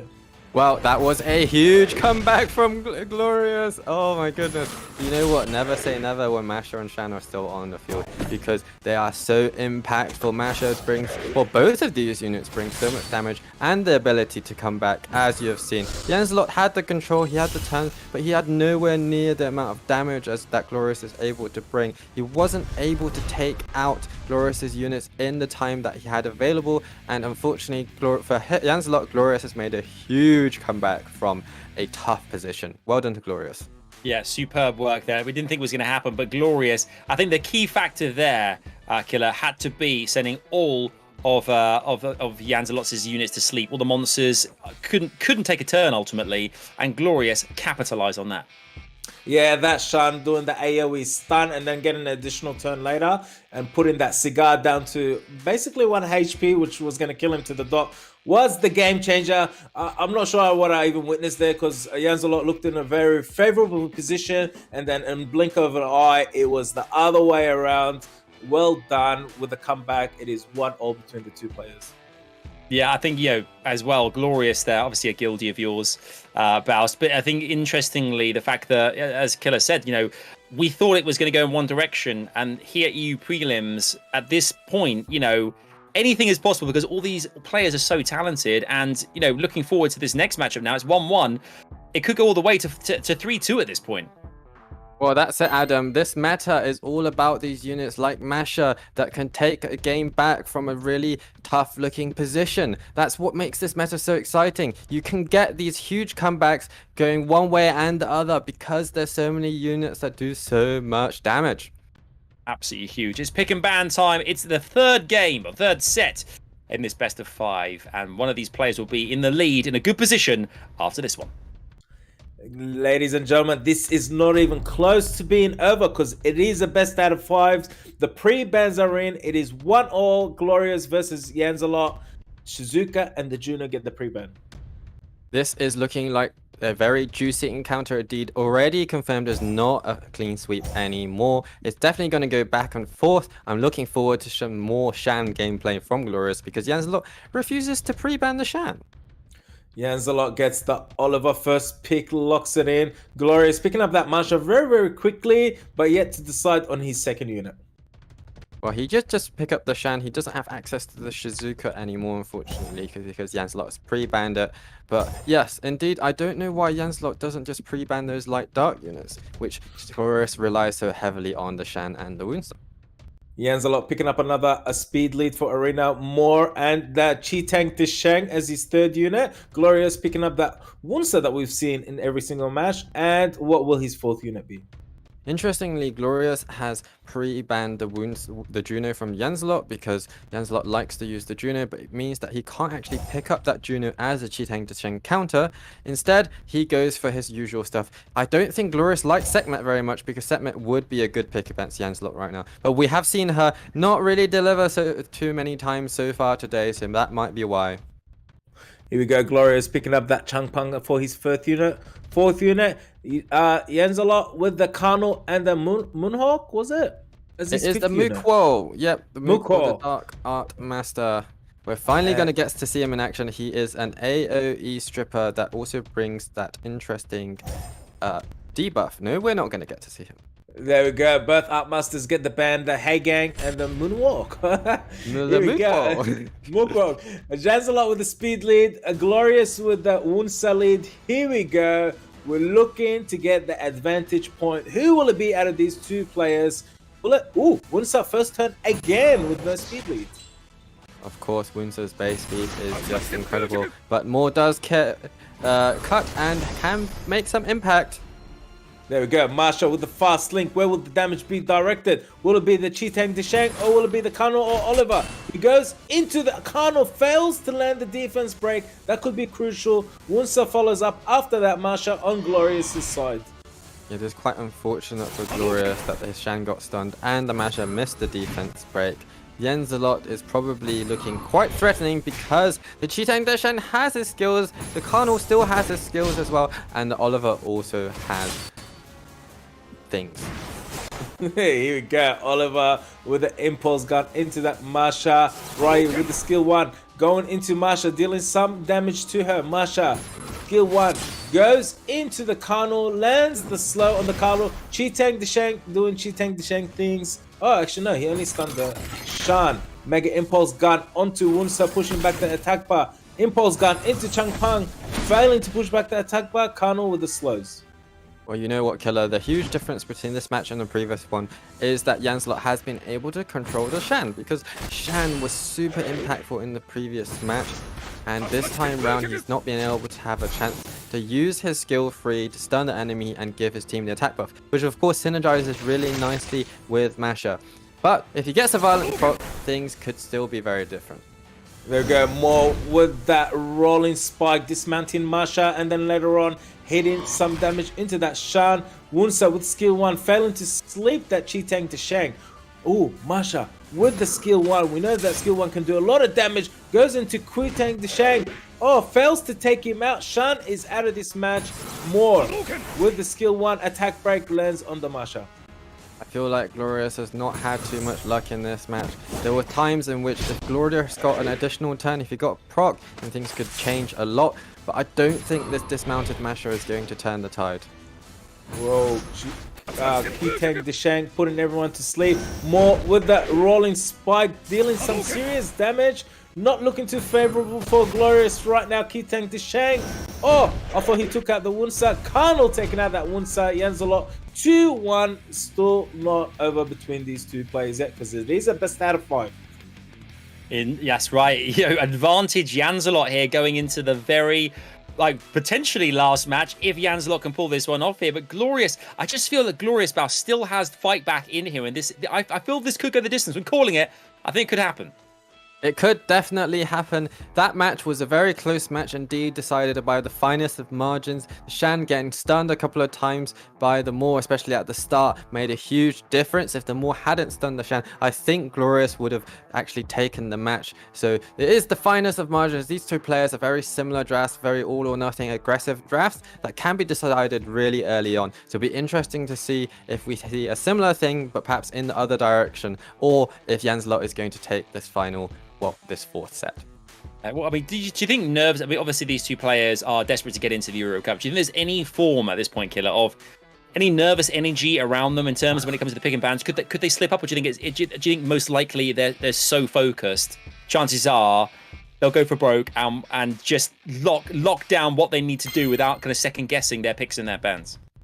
Honestly, I don't see any nerves from these two players because they're sticking to their drafts, and these drafts aren't boring. They're all fast-played drafts, and if you were nervous, you'll be changing your draft, going a little bit of more support kind of team. But no, they're sticking to their guns. They're clashing these two, and it's very interesting to watch. Yeah, we love it. We love it. It's the clash of the titans here. Glorious versus Janzelot. Who will come out on top? Can Janzelot secure a place in the Europe Cup? Let's find out. Here we go, guys. Set number 4, Glorious versus Janzelot. Glorious picking up Masha for that first unit.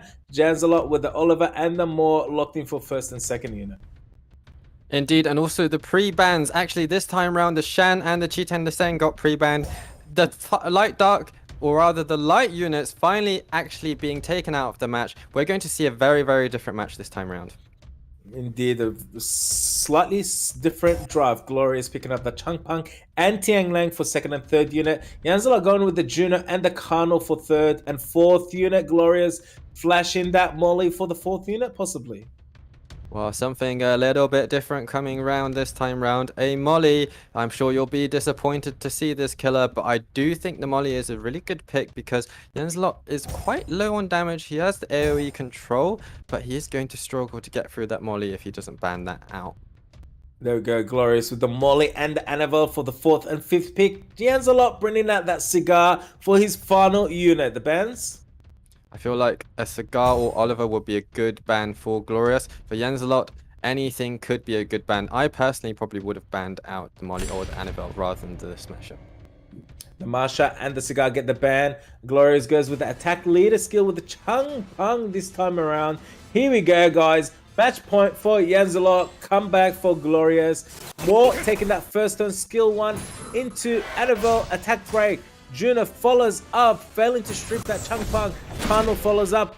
Rain of Fire, landing the stun onto that Molly. That was a crucial miss from Janzelot. He didn't manage to strip the immunity off the Changpang. Changpang is going to get to do Serious Matter or his skill 2 into Serious Matter. And of course, this is... Molly is just going to keep on moving and moving out. And Tian Lang is going to bring the defense break. Defense break, Annabelle still on the field. I'm really liking the situation that Glorious is in so far. There we go, lands that defense break on Oliver and gets additional turn. Oliver not looking too healthy right now. There is no sustain on the Janzelot's side. Tiang Lang taking another turn, dealing some serious damage into that Oliver. More with attack break on Annabelle. Annabelle has attack break. Yep, Annabelle has attack break, but it doesn't matter too much because Molly has a cleanse herself. Annabelle also has the cleanse. They both have sustain. Janzelot is really low on sustain right now, apart from a little bit of Juno heal. I just can't see how Janzelot is going to be able to do enough damage to get through this Molly. I think he'll be ruining the fact that he didn't actually ban out that Molly. There we go, Changpang taking out that Moore right away with skill 1.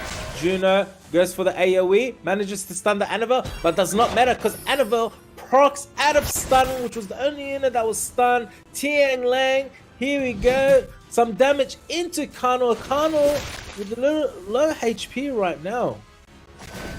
Yeah, indeed. And of course, this Annabelle is still there. All of Glorious's units looking quite healthy. And in the end, it was just not enough damage from Janzelot to do anything against the sustain that Glorious was bringing. Yeah, Janzelot simply just didn't have the firepower there to respond to Glorious's attacks. And Glorious ties things up 2-2. So I called it, guys. 100% called it. It was me. I knew it was going to go to 3-2. Thank you. Yeah, Killer, you too. We're on the same bandwagon, the same page. I think, I mean, it was inevitable, really, wasn't it? I mean, both teams have so much firepower. The players have got so much in their locker that they can bring to each of these matchups. And I think in this last match now, we're going to see exactly which player just has a slight advantage, Killer, who can go the distance here, because it's been a very evenly matched head-to-head. I'm gonna go with Glorious. Massive. Yes. Bouse, what's the vibe? What are you vibing? Oh, I mean, I have to say Glorious because he's my guild leader, but I was also really impressed by the fact that he kind of pivoted into sustain. The fact that Janzelot probably wasn't expecting that Glorious had in that in his locker to do that pivot, and it made a huge difference. I'm thinking that Glorious might continue down that route because, like I said, Janzelot just does not have that much damage, and that Molly is really, really strong against Janzelot's draft. Yeah, it really is. Guys, let us know in the chat who you think is going to go the distance here. Janzelot or Glorious? Type a J or a G in the chat. Let us know who you think is going to win as we head into the final game of this best of 5. Whoever wins this one goes to the Europe Cup. Guys, this is match point for both players. Winner advances to Europe Cup. Pre-ban Zarin, we've got the Shizuka and the Moore pre-ban. Janzelot with the first pick, goes with the Masha, locks it in. I'm sure that both players will be really feeling the nerves right now. This is the final match. Both of their chances to go to the EU Cup in Berlin for the first ever time. Are they going to stick to their usual drafts, or are they going to mix it up? Now is probably the time to play it safe, to be honest. So I'm expecting similar drafts from the first couple of matches. Glorious with the Oliver and the Shan for the first and second pick. JANZELOT with the Q-Tang, the Shang, and the Juno locked in for his draft. Glorious flashing that Shiho. I do like the Shiho. Shiho does well with those 2 fire units on the field. Unfortunately, he can't complement that with a Shizuka as you usually like to. Glorious potentially taking the first town now. The question is that first turn going to be impactful or not? Here we go. Shiho and Wunsa locked in. JANZELOT brings out that Dark Art Master once again. Yeah, he brings out the Moot. He's hovering over it. It's a good unit in the sense that it has a really high base speed, but I don't think it will be enough to take the first turn away from Glorious because I think the Glorious's Woundset is probably faster. I do like the Cigar pick though. The Cigar does really well to reset any of Glorious's units that he so chooses. There we go. That Cigar is locked in. Glorious with the Changpang for that final pick. Here we go. The bans are in. Both dark units get the ban. The leader skill for JANZELOT is resistance, and Glorious with the speed lead. I'm really not sure about that Chongpeng pick given that JANZELOT has a Masher and a Juno on the field. Feel like that Chongpeng will probably get taken out quite quickly, but he needed a stripper. Maybe he didn't have any other strippers available to him. Changpeng managing to strip that Q-Tang Deshang. Here we go. Shang gets the stun on the Q-Tang Deshang. Goes with some damage into Masha. She also gets stripped out. Oliver with a Mega Impulse gun. Where would the damage be directed? This is going to be an interesting call. Does he reset the Juno so that she can't strip the Shiho? He does not. He directs it into the Masha, pushes Masha back a little bit. Masha takes a turn into Oliver. Oliver, Impulse gun. Again, he's going to direct the damage into the Q-Tang Deshang, pushing back his attack by a little bit. Shihu follows up with the AoE from his skill 2, failing to stun any of the units. I feel like that Glorious made a mistake to reset the Masher rather than the Cigar or the Q-Tang Deshang, because the Cigar and Q-Tang Deshang have way more impact with their skills available. He's focusing down the Masher too hard, I feel, but at the end of the day, this match could still go either way. There we go. That Masha is dismounted. Serious matter from Changpeng. Doing some serious work. They're pushing back the attack bar. Changpeng gets an additional turn. Skill 1 into Q-Tang Deshang. Masha with some serious damage into Oliver. Oliver surviving by an inch. Here we go. Shan with only skill 1 available. Goes into Q-Tang Deshang. Fails to land the top. Oh my goodness, the fact that Changpeng stayed alive for long enough to use Serious Matter to push back those attack bars, increase the cooltime, was really important. And the procs are just going both ways now. This is incredibly exciting stuff, Killer. That was a huge proc by the Shihu. He does the AoE damage, manages to stun any of the units. Juno stunning that Shan. This is anyone's game at the moment. Juno taking another turn. Skill 1 taking out that Oliver. Masha is dismounted, doing some serious damage into that Shihu. Shihu is the last one alive. Here we go. Looks like JANZELOT is taking this match with a 3-2. Wow, what a match, guys. JANZELOT saving the best for last and dispatches Glorious in a 3-2 mega match. It's gone all the way here. Honestly, we've got another confirmed player in finals. It's JANZELOT. Wow, Baus. It happened. We didn't expect Glorious, I guess, be taken apart like that quickly, but JANZELOT just whacked too much power in the punch there, and he goes through to the Europe Cup. Amazing. Yep, amazing. A really dominant final match win from JANZELOT. Very unfortunate to Glorious. He did bring it really close. I think that final pick of the Changpeng, it was a good pick, but at the same time, he didn't have much that he could do to deal with the Masher. His main damage dealers, well, 2 of his units were Wind, and there's Masher and the Juno on the field. He also chose to focus down the Masher first, which made it a little bit more difficult because his main sources of damage were Wind. So in the end, the elements on the field available really favored JANZELOT, and he was able to take home the win. I think the skill selection at times, the target selection could have been mixed up a bit also on Glorious' side. Nevertheless, let's not criticize him too much because he has put up an incredible performance to take JANZELOT so close. Great job to both players and well done to JANZELOT for making it through to the EU Cup.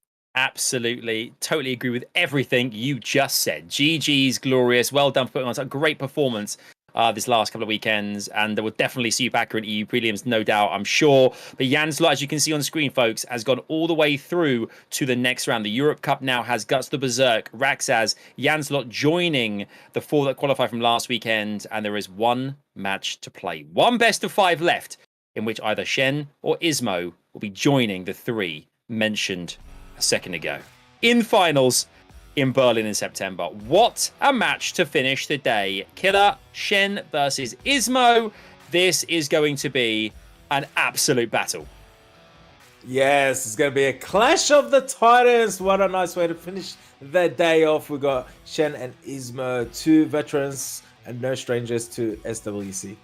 Indeed. CHENE's stats pop up on screen for you guys at home. You can see exactly how it stands for CHENE in terms of most picks and own team and opponents banned as well here. What really jumps off the page for you, Baus? Any ideas? I mean, he's looking 59% win rate. Well, solid 769 games. Not as many as the likes of 2,000 games some players play as well.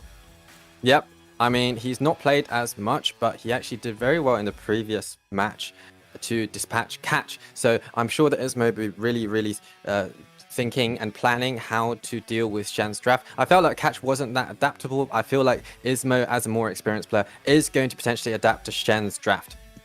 Yes, I mean, I think with ISMOO as well, we know, of course, mentioned this before, but for you guys who might not be familiar with exactly ISMOO's history with SWC, last year ISMOO was in the Europe Cup and went all the way to face Pinkroyd. It was a huge, went to Worlds as well, if I was not mistaken here, Killer. I mean, this guy has been there, done it, got the t-shirt, seen it all. Does that level of experience, having those moments as he has had, what does that add? How does that help your character? Do you think it'll give him a bit of a boost going into this one?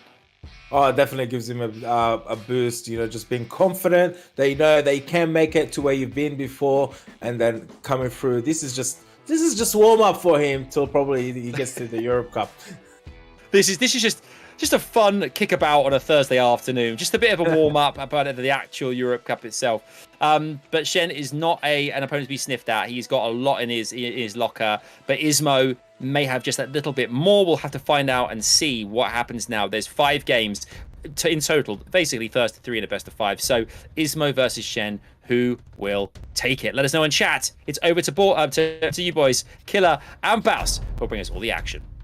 Ladies and gentlemen, Summoners, the last match of the day. Best out of 5 winner moves on to the Europe Cup. We got the pre-bans in Oliver and Nana, ISMOO versus CHENE. I do wonder if ISMOO is going to be trying to play around that ragdoll or stick with his usual draft. Here we go, ISMOO picking up Merlong for first pick, and CHENE responding with the segment as first pick very quickly, but unsure with his second unit.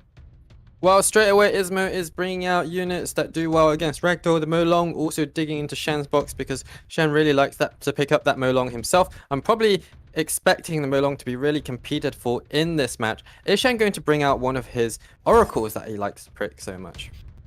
CHENE brings out that Cigar, Wind and Bison, locked in for his second unit. Very interesting, CHENE bringing out 2 strip resetters super early on in this match. ISMOO could definitely play around that by bringing out units that don't really care about being reset, as he is doing right now already.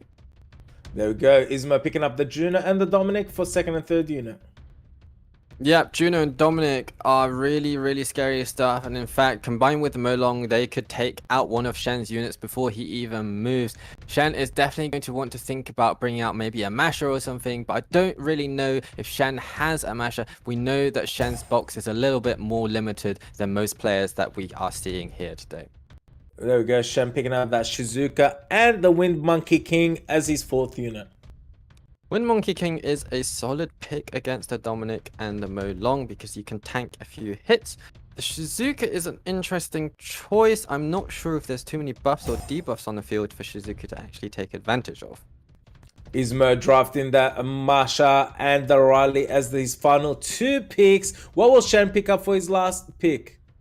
I'm really liking the Masher pickup right now, as well as the Riley to keep ISMOO's team alive. I'm not sure about this Wedgeat that CHENE's just picked up. He's going to take the first turn, but what is he actually going to do? There's no damage almost from CHENE's side. Yes, CHENE picking up that Wedgeat for that final unit. Bans are about to come in any moment now.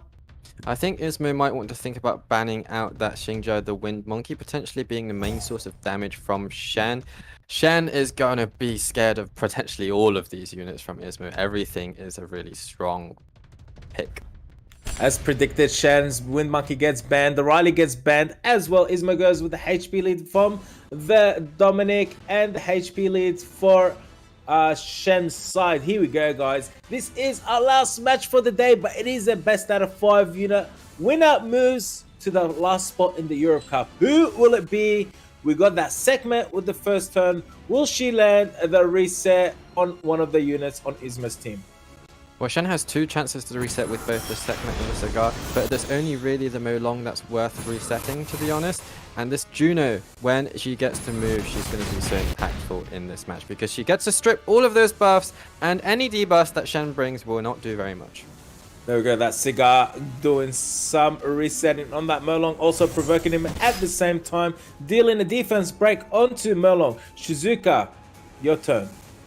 It's actually a little bit unfortunate for Shen that the cigar is taking that additional turn so that there's no defense buff and anti-crit buff up anymore. Shizuka's going to have to protect him as she does because the cigar will probably be one of the first focuses of damage for ISMOO. Here we go, Dominic with the improvisation weakness shot, doing some serious damage into that cigar, bringing him way below, just below halfway HP. Segment with lots of debuffs on ISMOO's team, but it looks like Shizuka is about to take a turn. I think if I were Shen, I would definitely hold off on Shizuka's skill 3 because I'm pretty sure that Juno still has her strip available. If Juno uses the strip right now, then Shizuka can come back and use her skill 3. Juno with the skill 1 into that cigar. Cigar goes into the Dominic, provoking that Dominic. Masha, skill 1 into cigar. Cigar taking some hits. Segment, here we go. Segment can actually reset the Juno. I think this could be a good time to do that in order to make sure the Juno doesn't have any strips available, and so that Shizuka can then use her All Things in Nature. There we go, Dominic with the provoke, taking out that cigar. He had no choice, but cigar was taken out and he is back because he had the revive. Well, he's chosen to use All Things in Nature at a point where he does have schools available, and the cigar can actually reset the cool times, which is really, really smart from Shen.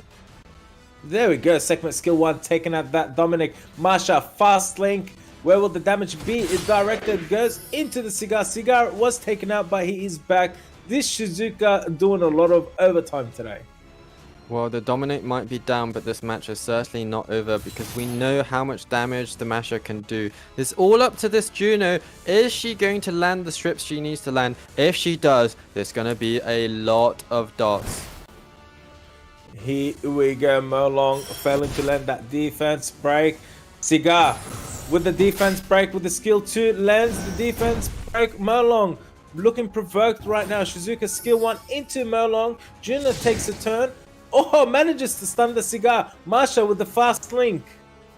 Well, actually, in Juno didn't really need to use the strip because Shen's units took so many turns, and that was down to Cigar resetting the attack bars earlier.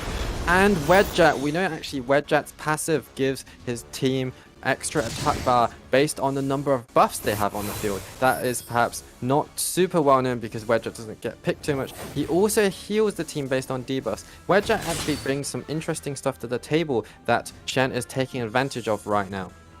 That was a huge resistance from Masha before with the segment, but segment has another turn to reset that Masha. Masha has been reset. Immunity has been taken off her.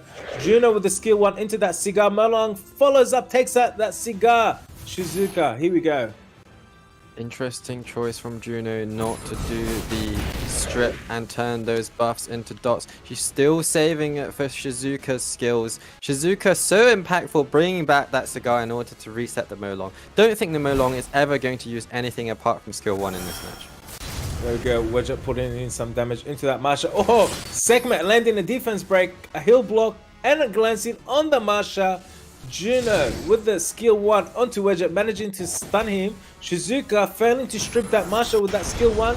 Segment goes for the strip, manages to strip the will of Masha but not dismounting her. She survives by an inch. I feel like ISMOO should go for the segment instead of the Shizuka, I'm not sure about that target selection. You can save that Shizuka until last because it's much easier to do damage to the Sekhmet first. Here we go. Sekhmet dismounting that Masha. Masha has been dismounted. What does Shizuka do? Skill 1 into the Masha. Melong returns the favor, lands skill 1 and defense break into the Sekhmet. Masha taking out that Sekhmet. This match has turned around. ISMOO looking very favorable right now. Shizuka, it is your turn. All things in nature. Or will you go with skill? Oh, he gives up. ISMOO taking that first set in our final match for this evening, guys. Well, again, you know, you look at the combination of Masha and Dominic again as well. Dominic getting out very early on, but ISMOO with that Masha just constantly managing to deliver such damage. You know, despite the fact we saw Cigar holding steady, keeping the team together there and being very impactful for Shen, ISMOO just working his units magnificently, and Shen has to concede their bows, just cannot continue in that match with the strength that he's seeing in front of him. Pretty much, we've seen in this match a story of so many other matches in this meta where Shen, he was able to take plenty of turns, but he just didn't have the damage. And it reminds me of a recent match with RAXXAZ, or rather with Glorious, actually, when that Masha was able to make a huge comeback. ISMOO's Masha survived for long enough to take out quite a number of units, and it was really, really incredible to see. This is why I really enjoy this meta at the moment. There's units like the Masha that can just do so much damage out of nowhere, take things out, and it makes for some really, really exciting and fast matches. It really does. It really does. And that was glorious. I'm going to go there. I'm going to say it. I'm going to use the pun. However, ISMOO Shen game 2 now. Can ISMOO continue his winning ways, or can Shen get back into this? It's pick and ban time. Bows Killer, do your thing, lads. Here we go, guys. Shen and ISMOO are up versing each other. The pre-bans are in. We've got the Dominic and the Ragdoll pre-ban. Indeed. The last match, Shen was really lacking in damage because he didn't have the Molong available, and this time he has the first pick, so this is going to be a very different match to the last one, I feel. Yeah, Shen gets first pick, locks in that Molong for his first unit. ISMOO responding with the Praha and the Shizuka. ISMOO is the player bringing a little bit less damage this time round. Praha does have that speed buff that can work out well with a Masha pickup potentially coming up, because I don't think Shen has any more water units he can use up. Shen picking up the Juno for the second unit, and a third unit will be anything right now. Goes with the Cigar and locks in that Cigar. Sakar is an excellent counter pick to both the Praha and the Shizuka, resetting their skills after a strip. And so ISMOO is definitely going to want to bring out some units that can really take out the Cigar and the Juno potentially. Wow, ISMOO with the Masha and Oliver for his third and fourth unit. Shen flashing that Automail. Wow, Arsenal, not a unit that we've seen very often, but actually has been impactful when it has been picked up. Arsenal is sort of a counter to the Praha and Masha, but at the same time, I'm not sure if he's strong enough to be banned out. I think ISMOO will be thinking about bringing some fixed damage to counter that Artemil though, or just something to stun that unit. There we go, Shen picking up that Automail and Wusa for his final two picks. ISMOO has a few seconds to decide how to draft up his final unit. I think ISMOO is lacking a secondary stripper unless he bans out the Wusa. If he wants to keep the Wusa in, he might want to bring in something like a Chompunk or more. Or he might just want to focus on doing that fixed damage. As I said earlier, the Miles is an excellent counter to Artemil. Like you said, yes, fixed damage. Miles comes out to play as the final unit from ISMOO's side. There we go. This is the draft against each other. What will the bans be? I think the Molong might be a good ban because that's a gen source of burst damage. I think on ISMOO's side, there's a lot of scary things, but you might just want to ban out the speed lead potentially. Here we go. Molong gets the ban. Praha gets the ban. Shen versus ISMOO. Leader skills are in. ISMOO with the speed lead. And Shen with the defense lead. 44% could benefit the Automail in this match. It could benefit Artemil, but it doesn't stop the Miles because the Miles' fixed damage is ignore defense. So let's just see how much damage Miles does. There we go. Miles takes the first turn. Where will the damage be directed? He goes into the Cigar. Resistance from the Cigar gets an additional turn. That was really, really unfortunate for ISMOO. He really needed that strip in order for Oliver to reset the Cigar. Now Cigar is going to be able to reset one of ISMOO's units. That was really, really huge. Is ISMOO going to be able to make a comeback from this situation? Because once Wusa puts up the immunity, it's going to be difficult for ISMOO to get through all of that protection. There we go. Marshall with that fast link available. Where would the damage be directed? Goes into that Juno. Oh my god. The HP from Juno dropping way below 50%. Oliver with that Mega Impulse Gun on Aramail, putting his attack bar back down to 0. Shizuka with all things in nature. Oh, lands the debuff and the stun onto the Aramail. Wusa puts up that shield on Will onto Shen's side. Interesting time to use all things in nature. I think it kind of makes sense because Juno can strip and turn those buffs into dots. So better to use it whilst there are not as many buffs rather than to wait for Wusa to bring out that shield buff as well. Now it's going to be all about if Juno manages to strip these buffs. Is Miles going to be able to take some extra turns? And how long this Masher is going to stay on the field? There we go. Cigar managing to provoke that Shizuka. Juno with the strip, goes for the strip, succeeds and lands the debuffs. Oliver gets stunned, but doesn't matter because he procs out of stun with the skill 1 onto Juno. Cigar, here we go. Miles is going to be a really important unit in this match because at the moment Shen has a lot of buffs. Miles is going to get some extra speed and he's going to do quite a nice bit of damage. Question is, how long will he survive for? Because ISMOO doesn't actually have much sustain on the field. There we go. Miles that puts that damage into Juno. Marsha follows up, puts more damage into Juno. Juno's still surviving. Juno dismantling that Marsha, gets another turn with that skill 1. Where would the damage be? He puts it into Marsha. Marsha dismounted below 50% HP. Oliver, Mega Impulse Gun onto the Cigar. Cigar has been reset and pushed back. It's a very tanky Juno, but I think that this Miles is going to be able to take her out on the next turn. The Cigar is now the real threat to the Miles because the Cigar can really keep him locked down. If this Wusa actually managed to get reset by Oliver, as we are seeing now, though, ISMOO could really start to turn the screw. There we go. Marsha dismounted, but still plenty of punch left. Where will the damage be directed? Looks like it might be going into Cigar. Here we go. Marsha into Cigar. Aramail revenges, but fails to stun her. Oliver. I think Oliver is going to have to be careful to make sure that he keeps the Wusa in check so he doesn't get the shield back up. This Miles, though, will actually benefit from Oliver getting the shield. Does he want to actually focus this Cigar down first? There we go. Miles with the spin grab shot into the Cigar, doing some serious damage. Indeed, that is a really nice choice to put the soul protection on Masher so that Masher can survive a little bit longer. But let's not forget, Artemal has a strip on his skill 1. If Artemal manages to put that into the Masher, or if Masher manages to proc, then this Shizuka skill will have been wasted. And indeed it is.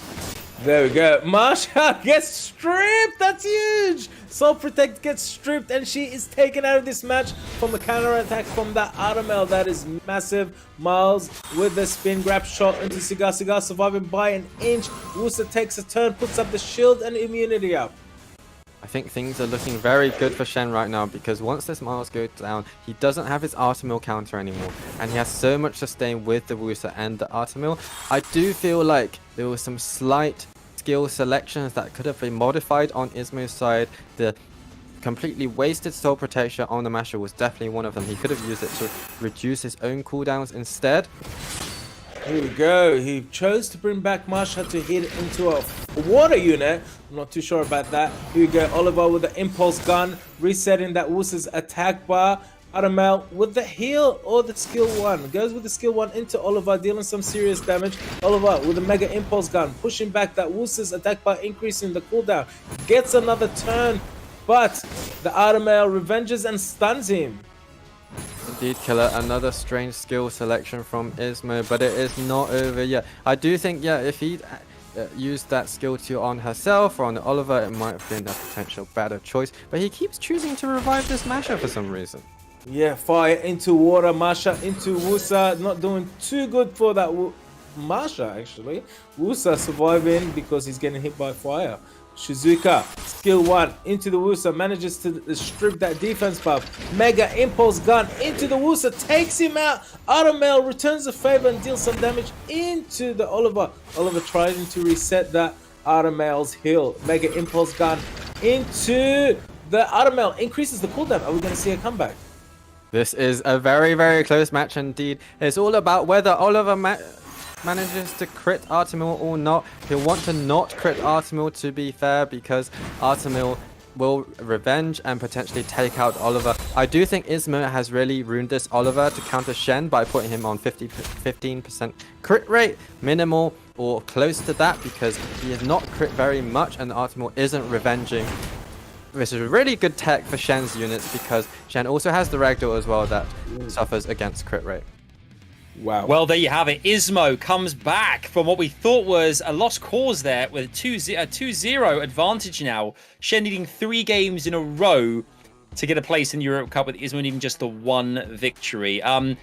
Explain this to me, Baus. You guys were kind of surprised by this. What do you think the reason behind continuously rezzing the Masher was to come back and attack? What do you think the reason behind that was from ISMOO? Because you seem quite surprised by it. I was surprised because he kept on using the Masher to go into a water unit, and maybe he just thought he was up against it and was hoping for Masher to crit the water unit, because Masher does do more damage than Miles, generally speaking, if she crits. But I think using the Miles, rezzing the Miles would be a much safer play, because the Miles will do fixed damage. I think there were a couple of occasions where he had chosen the Miles, he would have just finished off that Wusa a lot earlier, and it would have been nowhere near as close.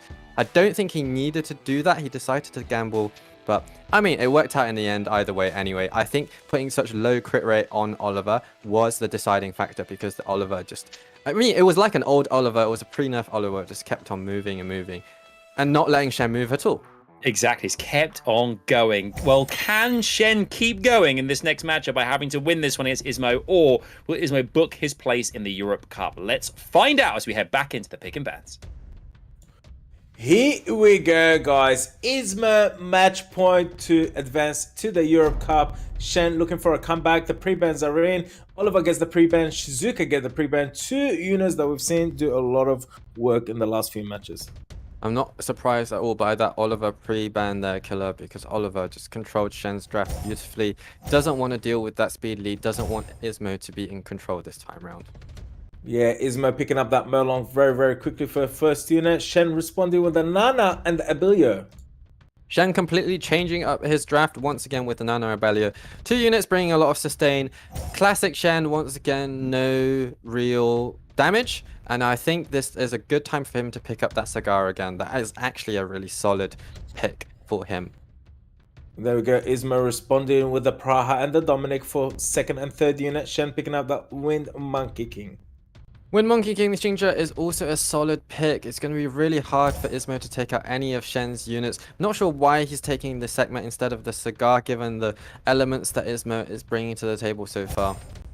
There we go. That segment was locked in for Shen. ISMOO responding with his final 2 units. Tessarion and Riley for his final 2 units.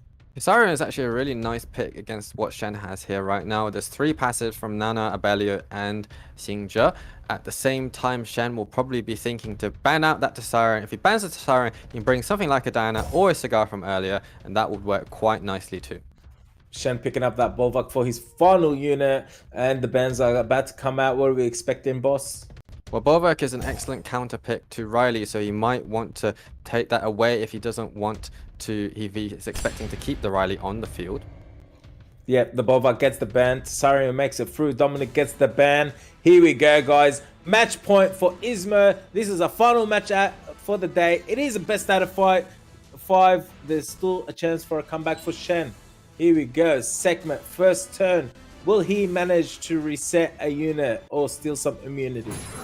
Well, the Molong is the only reset that really makes a huge amount of sense. So with the Molong gone, ISMOO is actually not representing very much damage. It was a really good ban from Shen to take out the Dominic, because if Shen doesn't have much damage, if you just let the Dominic just keep on taking turns, he's going to destroy you. There we go. Praha putting Shen's team to sleep. Segment and the Wind Monkey King are both asleep. Melong putting in some damage into that ability. I think that Tsaryan is going to be really impactful in this match, especially with the speed buff and the attack buff from Riley and Praha. Tsaryan is going to do a huge amount of damage. If he puts the Oblivion on Nana and takes a proc, he might be able to take out the Wind Monkey rather quickly. And there we go, Abilio dealing his damage into the Praha. Tsaryan about to take a turn. Where will the damage be directed? No! Massive damage on that. Abilio manages to land the crit. That was so much damage on Abelio. Really fortunate to both crit and land the Oblivion, and ISMOO is looking at a really, really good spot right now. Yeah, the Tsarion's triple crush was very serious. Monkey stuns the Tsarion. Nana goes for the defense break, manages to land 3 out of the 4 units with the defense break. That is kind of huge. Nana gets additional turn. Where will the skill 1 be directed? Directed into Tsarion. Let's see if this Praha manages to move ahead of Abelio and take him out. No, Abelio cuts in, gets the heal, goes damage into Praha. Praha's got the defense break, so that was almost taking that Praha out. Praha revenges, gets the attack bar boost, but she's not looking too healthy right now. Wow, that was a huge amount of damage for Shen with that defense break on the Praha into the wild blow from Abelio, and he's giving him Nana an extra stack, and things are looking very much good for Shen right now. Yeah, segment skill 1 taking out that Praha. She was on the brink of death. Riley with the skill 1 heal, damage onto the Wind Monkey King. Segment goes with the debuffs on the enemy team. ISMOO not looking too good right now with all those debuffs on his side. I do wonder if ISMOO should have thought about picking up a unit that deals better with all of the water picks from Shen rather than the Tsaryan. Whilst Tsaryan does well to put Oblivion on Nana and on Abelio, he doesn't able to bring the damage unless he gets really lucky like he did at the start of the match. And now things in the long run are starting to look not so rosy for ISMOO. The resistance from that Tsaryan when the segment tried to reset that triple crush. Here we go. Abelio with the skill 1. Will he be able to stun one of these units on ISMOO's sides? He manages to stun that Tessa. Tessa misses a turn. Merlong with the reckless assault available, but doesn't matter because Nana still got the Salt Harvest stack over there. Oh, does not manage to kill that Wind Monkey King. This is a really crucial moment right now, because if Tsaryan, or ISMOO rather, get some nice procs, he can take out one of Shen's units. It's going to be vital to put the Oblivion on Nana and then take out some of Shen's units whilst he can. But he's going to need some seriously good luck in order to pull that off. Oh, it doesn't look too good. That Riley getting out of this match. Here we go. ISMOO quits that match, giving Shen a comeback with 2-1 at the moment. That's right, Shen there. I mean, just doing everything necessary to fight back with ISMOO. I mean, ISMOO loves to pull out surprises, but in that instance, conceding to Shen there, Baus, just feeling that it wasn't the one. It wasn't the one for him. It wasn't going to go his way, and you can see there was kind of a defeatist. I mean, why was ISMOO more defeatist in that game comparatively to the one prior to that? Do you think it was just a pick and ban that influenced like the way that he approached that game massively? Yeah, pretty much. I think the pick and ban made a huge difference. I think his pick of the Tsaryan was a decent pick, but not good enough because he just didn't have the damage in order to deal with Shen. Of course, Sekhmet reset the Mo Long as well, and elementally all those water units were just really difficult for Shen to deal with because his main source of damage was a fire unit. Yes, it was, and water is such a powerful, element as we know here as well, fellas. So it'll be interesting to see how ISMOO can fight back here, because we go into the next game. This is game 4. Obviously now Shen has clutched one back to make it 2-1. ISMOO, can he seal the deal, or is this going to go the distance and go the full 5? We'll have to wait and see what happens as we head in to the next game. Once again, it's ISMOO versus Shen, with Baus and Killer bringing you all the action. Let's go. Here we go, Summoners, set number 4, 2-1 advantage. ISMOO pre-bans are in. We got the Ragdoll and the Dominic pre-bans. The Dominic is a unit that is really threatening to Shen's draft, and it's no surprise at all that gets taken out. Not sure if the Ragdoll needs to be pre-banned, really. I don't think that ISMOO really fears that unit that much anyway. Here we go, Shen picking up that Merlong very, very quickly for his first unit. ISMOO responding with the Shizuka. Shizuka is quite an early pick at this stage because there's not really any unit that's synergizing or countered by the Shizuka right now. But I mean, I'm sure that ISMOO can follow that Shizuka up with some other units that do go well with her. There we go. ISMOO picking up Shizuka and Oliver for his first 2 units. Shen responding with a Juno, and he flashed the Praha, but he has changed his mind, takes the Praha out and brings out that segment.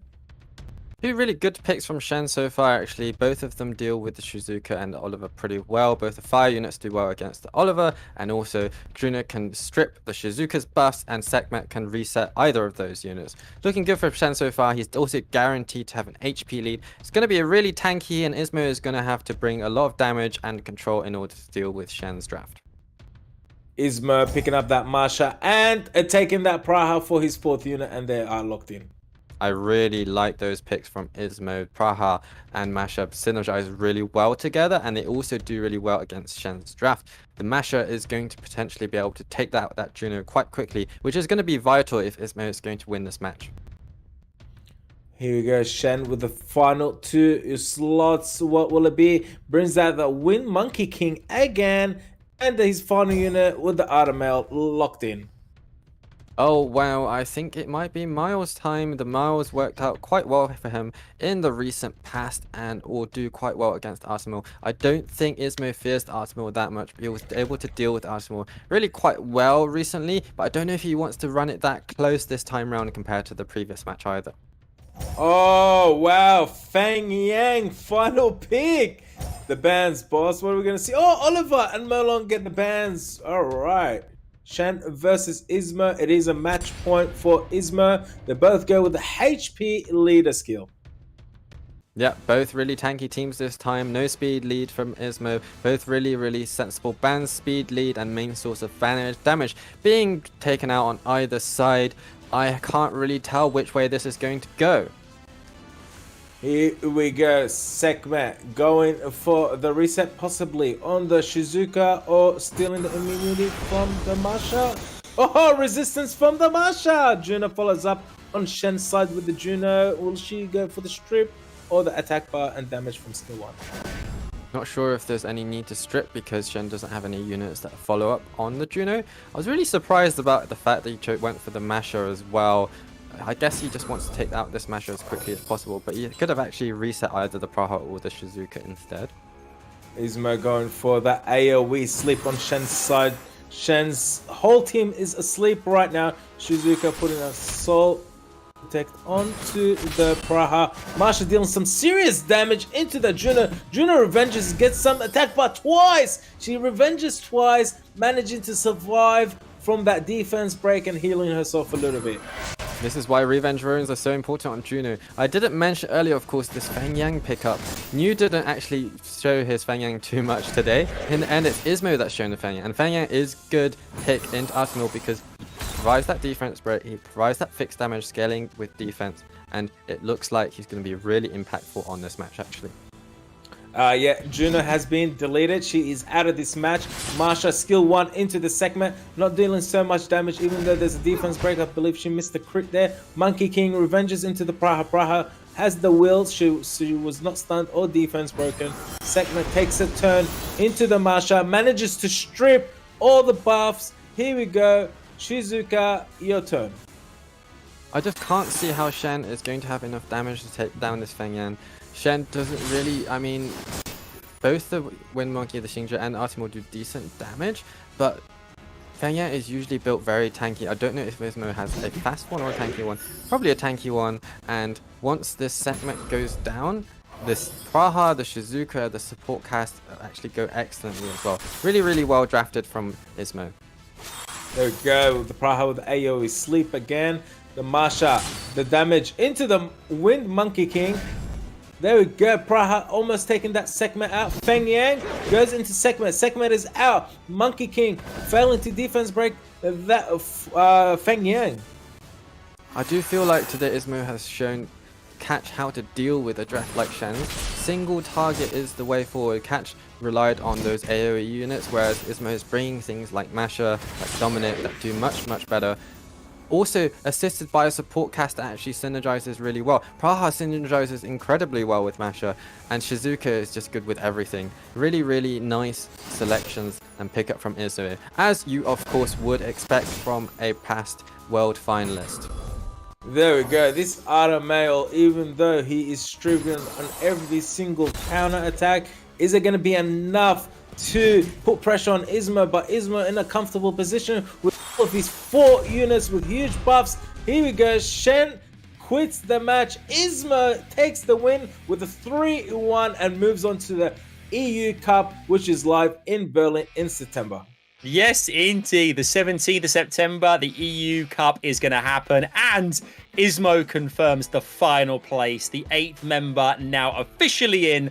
And we have 8 finalists. It's going to be amazing. What a great matchup that was there, Baus. Obviously, Shen there could not deal with the power of ISMOO, who, you know, as you said, was incredibly intuitive, kind of made good decisions around which units to bring in, and that final kind of selection there, the lineup was just too strong for Shen, and it's sad to lose Shen. GG, well played, you know, but ISMOO progresses back to where he should be in the Europe Cup. Pretty much. I mean, it is a sad time. I think, if I'm not wrong, this might be the first time Shen is going to miss out on the EU Cup since 2017. So it is the real end of the era, but it's time to usher in the new generation. Players like ISMOO that are just so strong with such excellent runes, artifacts, really deep monster box as well. I think Shen suffered a little bit from not having so many units available to pick from, whereas ISMOO pretty much has everything that's meta, apart from the segment, I do believe. But it doesn't matter, segment has not been the most useful unit today for a lot of players. He relied on those units to actually bring the guaranteed damage, and they just took out Shen's. He did indeed. And you can see here the Europe Cup finalists confirmed there. This is exactly how things panned out today, with GUTSTHEBERSERK, RAXXAZ, JANZELOT and ISMOO confirming that they will be at the Europe Cup in Berlin in September. Let's take a look at the entire roster of talent, both confirmed last weekend and this weekend. These are your European Cup qualifiers. September 17th, it's coming your way. The Summoner War World Arena Championship 2022 Europe Cup. Pinkroyd, Ababo, so Shizo and Timbo from last weekend. The winners bracket and the losers bracket this weekend, you have GUTSTHEBERSERK, RAXXAZ, JANZELOT and ISMOO as mentioned. They are your 8. Who will be the victor? It is so hard to call. Killer. There are 8 players there, and all of them are unbelievably talented, and anything is possible going into finals in a few weeks' time. Oh yes, anything's possible. We've got the veterans and we've got a couple of new players. Oh, I'm excited. Maybe one of each that will move into the Worlds. Can you imagine? That's exactly right, because 2 players, those who make the final, will go to Worlds later this year as well, which is a huge accolade nonetheless. Of course, last year, Pinkroyd and ISMOO doing exactly that, but it made a huge difference, and they could be one of those players on screen there will definitely be doing it. Baus, we've seen so much that's happened today. Are you surprised by the qualifiers at all? Anything that you kind of were like, oh, I didn't expect that to happen, and it did? Or anything meta-wise that you thought was different to usual? What was your kind of general gist of today's losers bracket finals? I think I haven't been surprised hugely, but at the same time, I was probably expecting a couple of closer matches. We had a lot of clean sweeps, especially in the first half of the broadcast, and that was hugely impressive from all of those players. I'm really looking forward to seeing all of these players at the EU Cup in Berlin. Yes, indeed. We're also looking forward to the 29th of August when events and the collaboration updates will start with Cookie Run Kingdom, that beautifully sumptuous game that is collaborating with Summoner's War, the second IP collaboration for the game. I mean, this is loved by players all around the globe, as is Summoner's War. And the fact that was announced today as well, which is amazing. And you guys, I'm sure, are very hyped about this as well. It's going to be great. So much has been shared and so much has happened over the course of the last 2 weekends. And it's all worked its way towards this moment. We actually have the officials confirmed in that top 8 now, folks. Did your pick earlier on today get in? Let us know in the chit chats in the chat right now. You can see on the board right now as well on the screen. You can see the event coupon, another code for you guys, a reward for saying we love you guys. 2 mystical scrolls up for grabs using the code on screen. Let's do fingers, boys. Showing them fingers. Showing them fingers. All that. Use the code. You can find out how to use that and redeem it on the screen right now. What an amazing. Anything you're excited about moving forward here, Baus? What's going to happen in a few weeks' time in Berlin? We're going to be in person. This is going to be amazing. Yeah, I'm excited to meet yourself and Killer in person. I've heard you're a very tall man, so I'm looking forward to craning my neck up regularly in Berlin. It's only because everywhere I go, I take a box with me. I stand on a box at all times, just because I like to be imposing. across everywhere. But Killer as well, obviously, dude, we're going to be there in person. You're flying from Australia. It's going to be such an amazing trip. Yes, I can't wait to meet people that play Summoners War in real life. Usually it's just been over the internet. That's the most amazing thing about all this, actually, is the fact that we've had a chance to... We're going to actually get a chance to see you guys in person in Berlin for those championships. Obviously, it's been a long time since that was a thing. We're back in person. Baus, you've been in that situation before. What an amazing thing to all be in the same building at once. It is truly incredible. You know, it's just not the same to play online versus playing in person. These are the highlights, these in-person events of my time in the Summoners War community. I'm really looking forward to finally having an in-person cup after so many years of disruption. Yeah. Me too. Thank you guys so much for watching. Massive shout out to the production team as well. Big shout out to Baus and Killer here. Thank you guys for watching. We cannot wait to see you in Berlin. Have a great weekend. Thank you for watching SWC's EU Prelims. We'll see you in Berlin.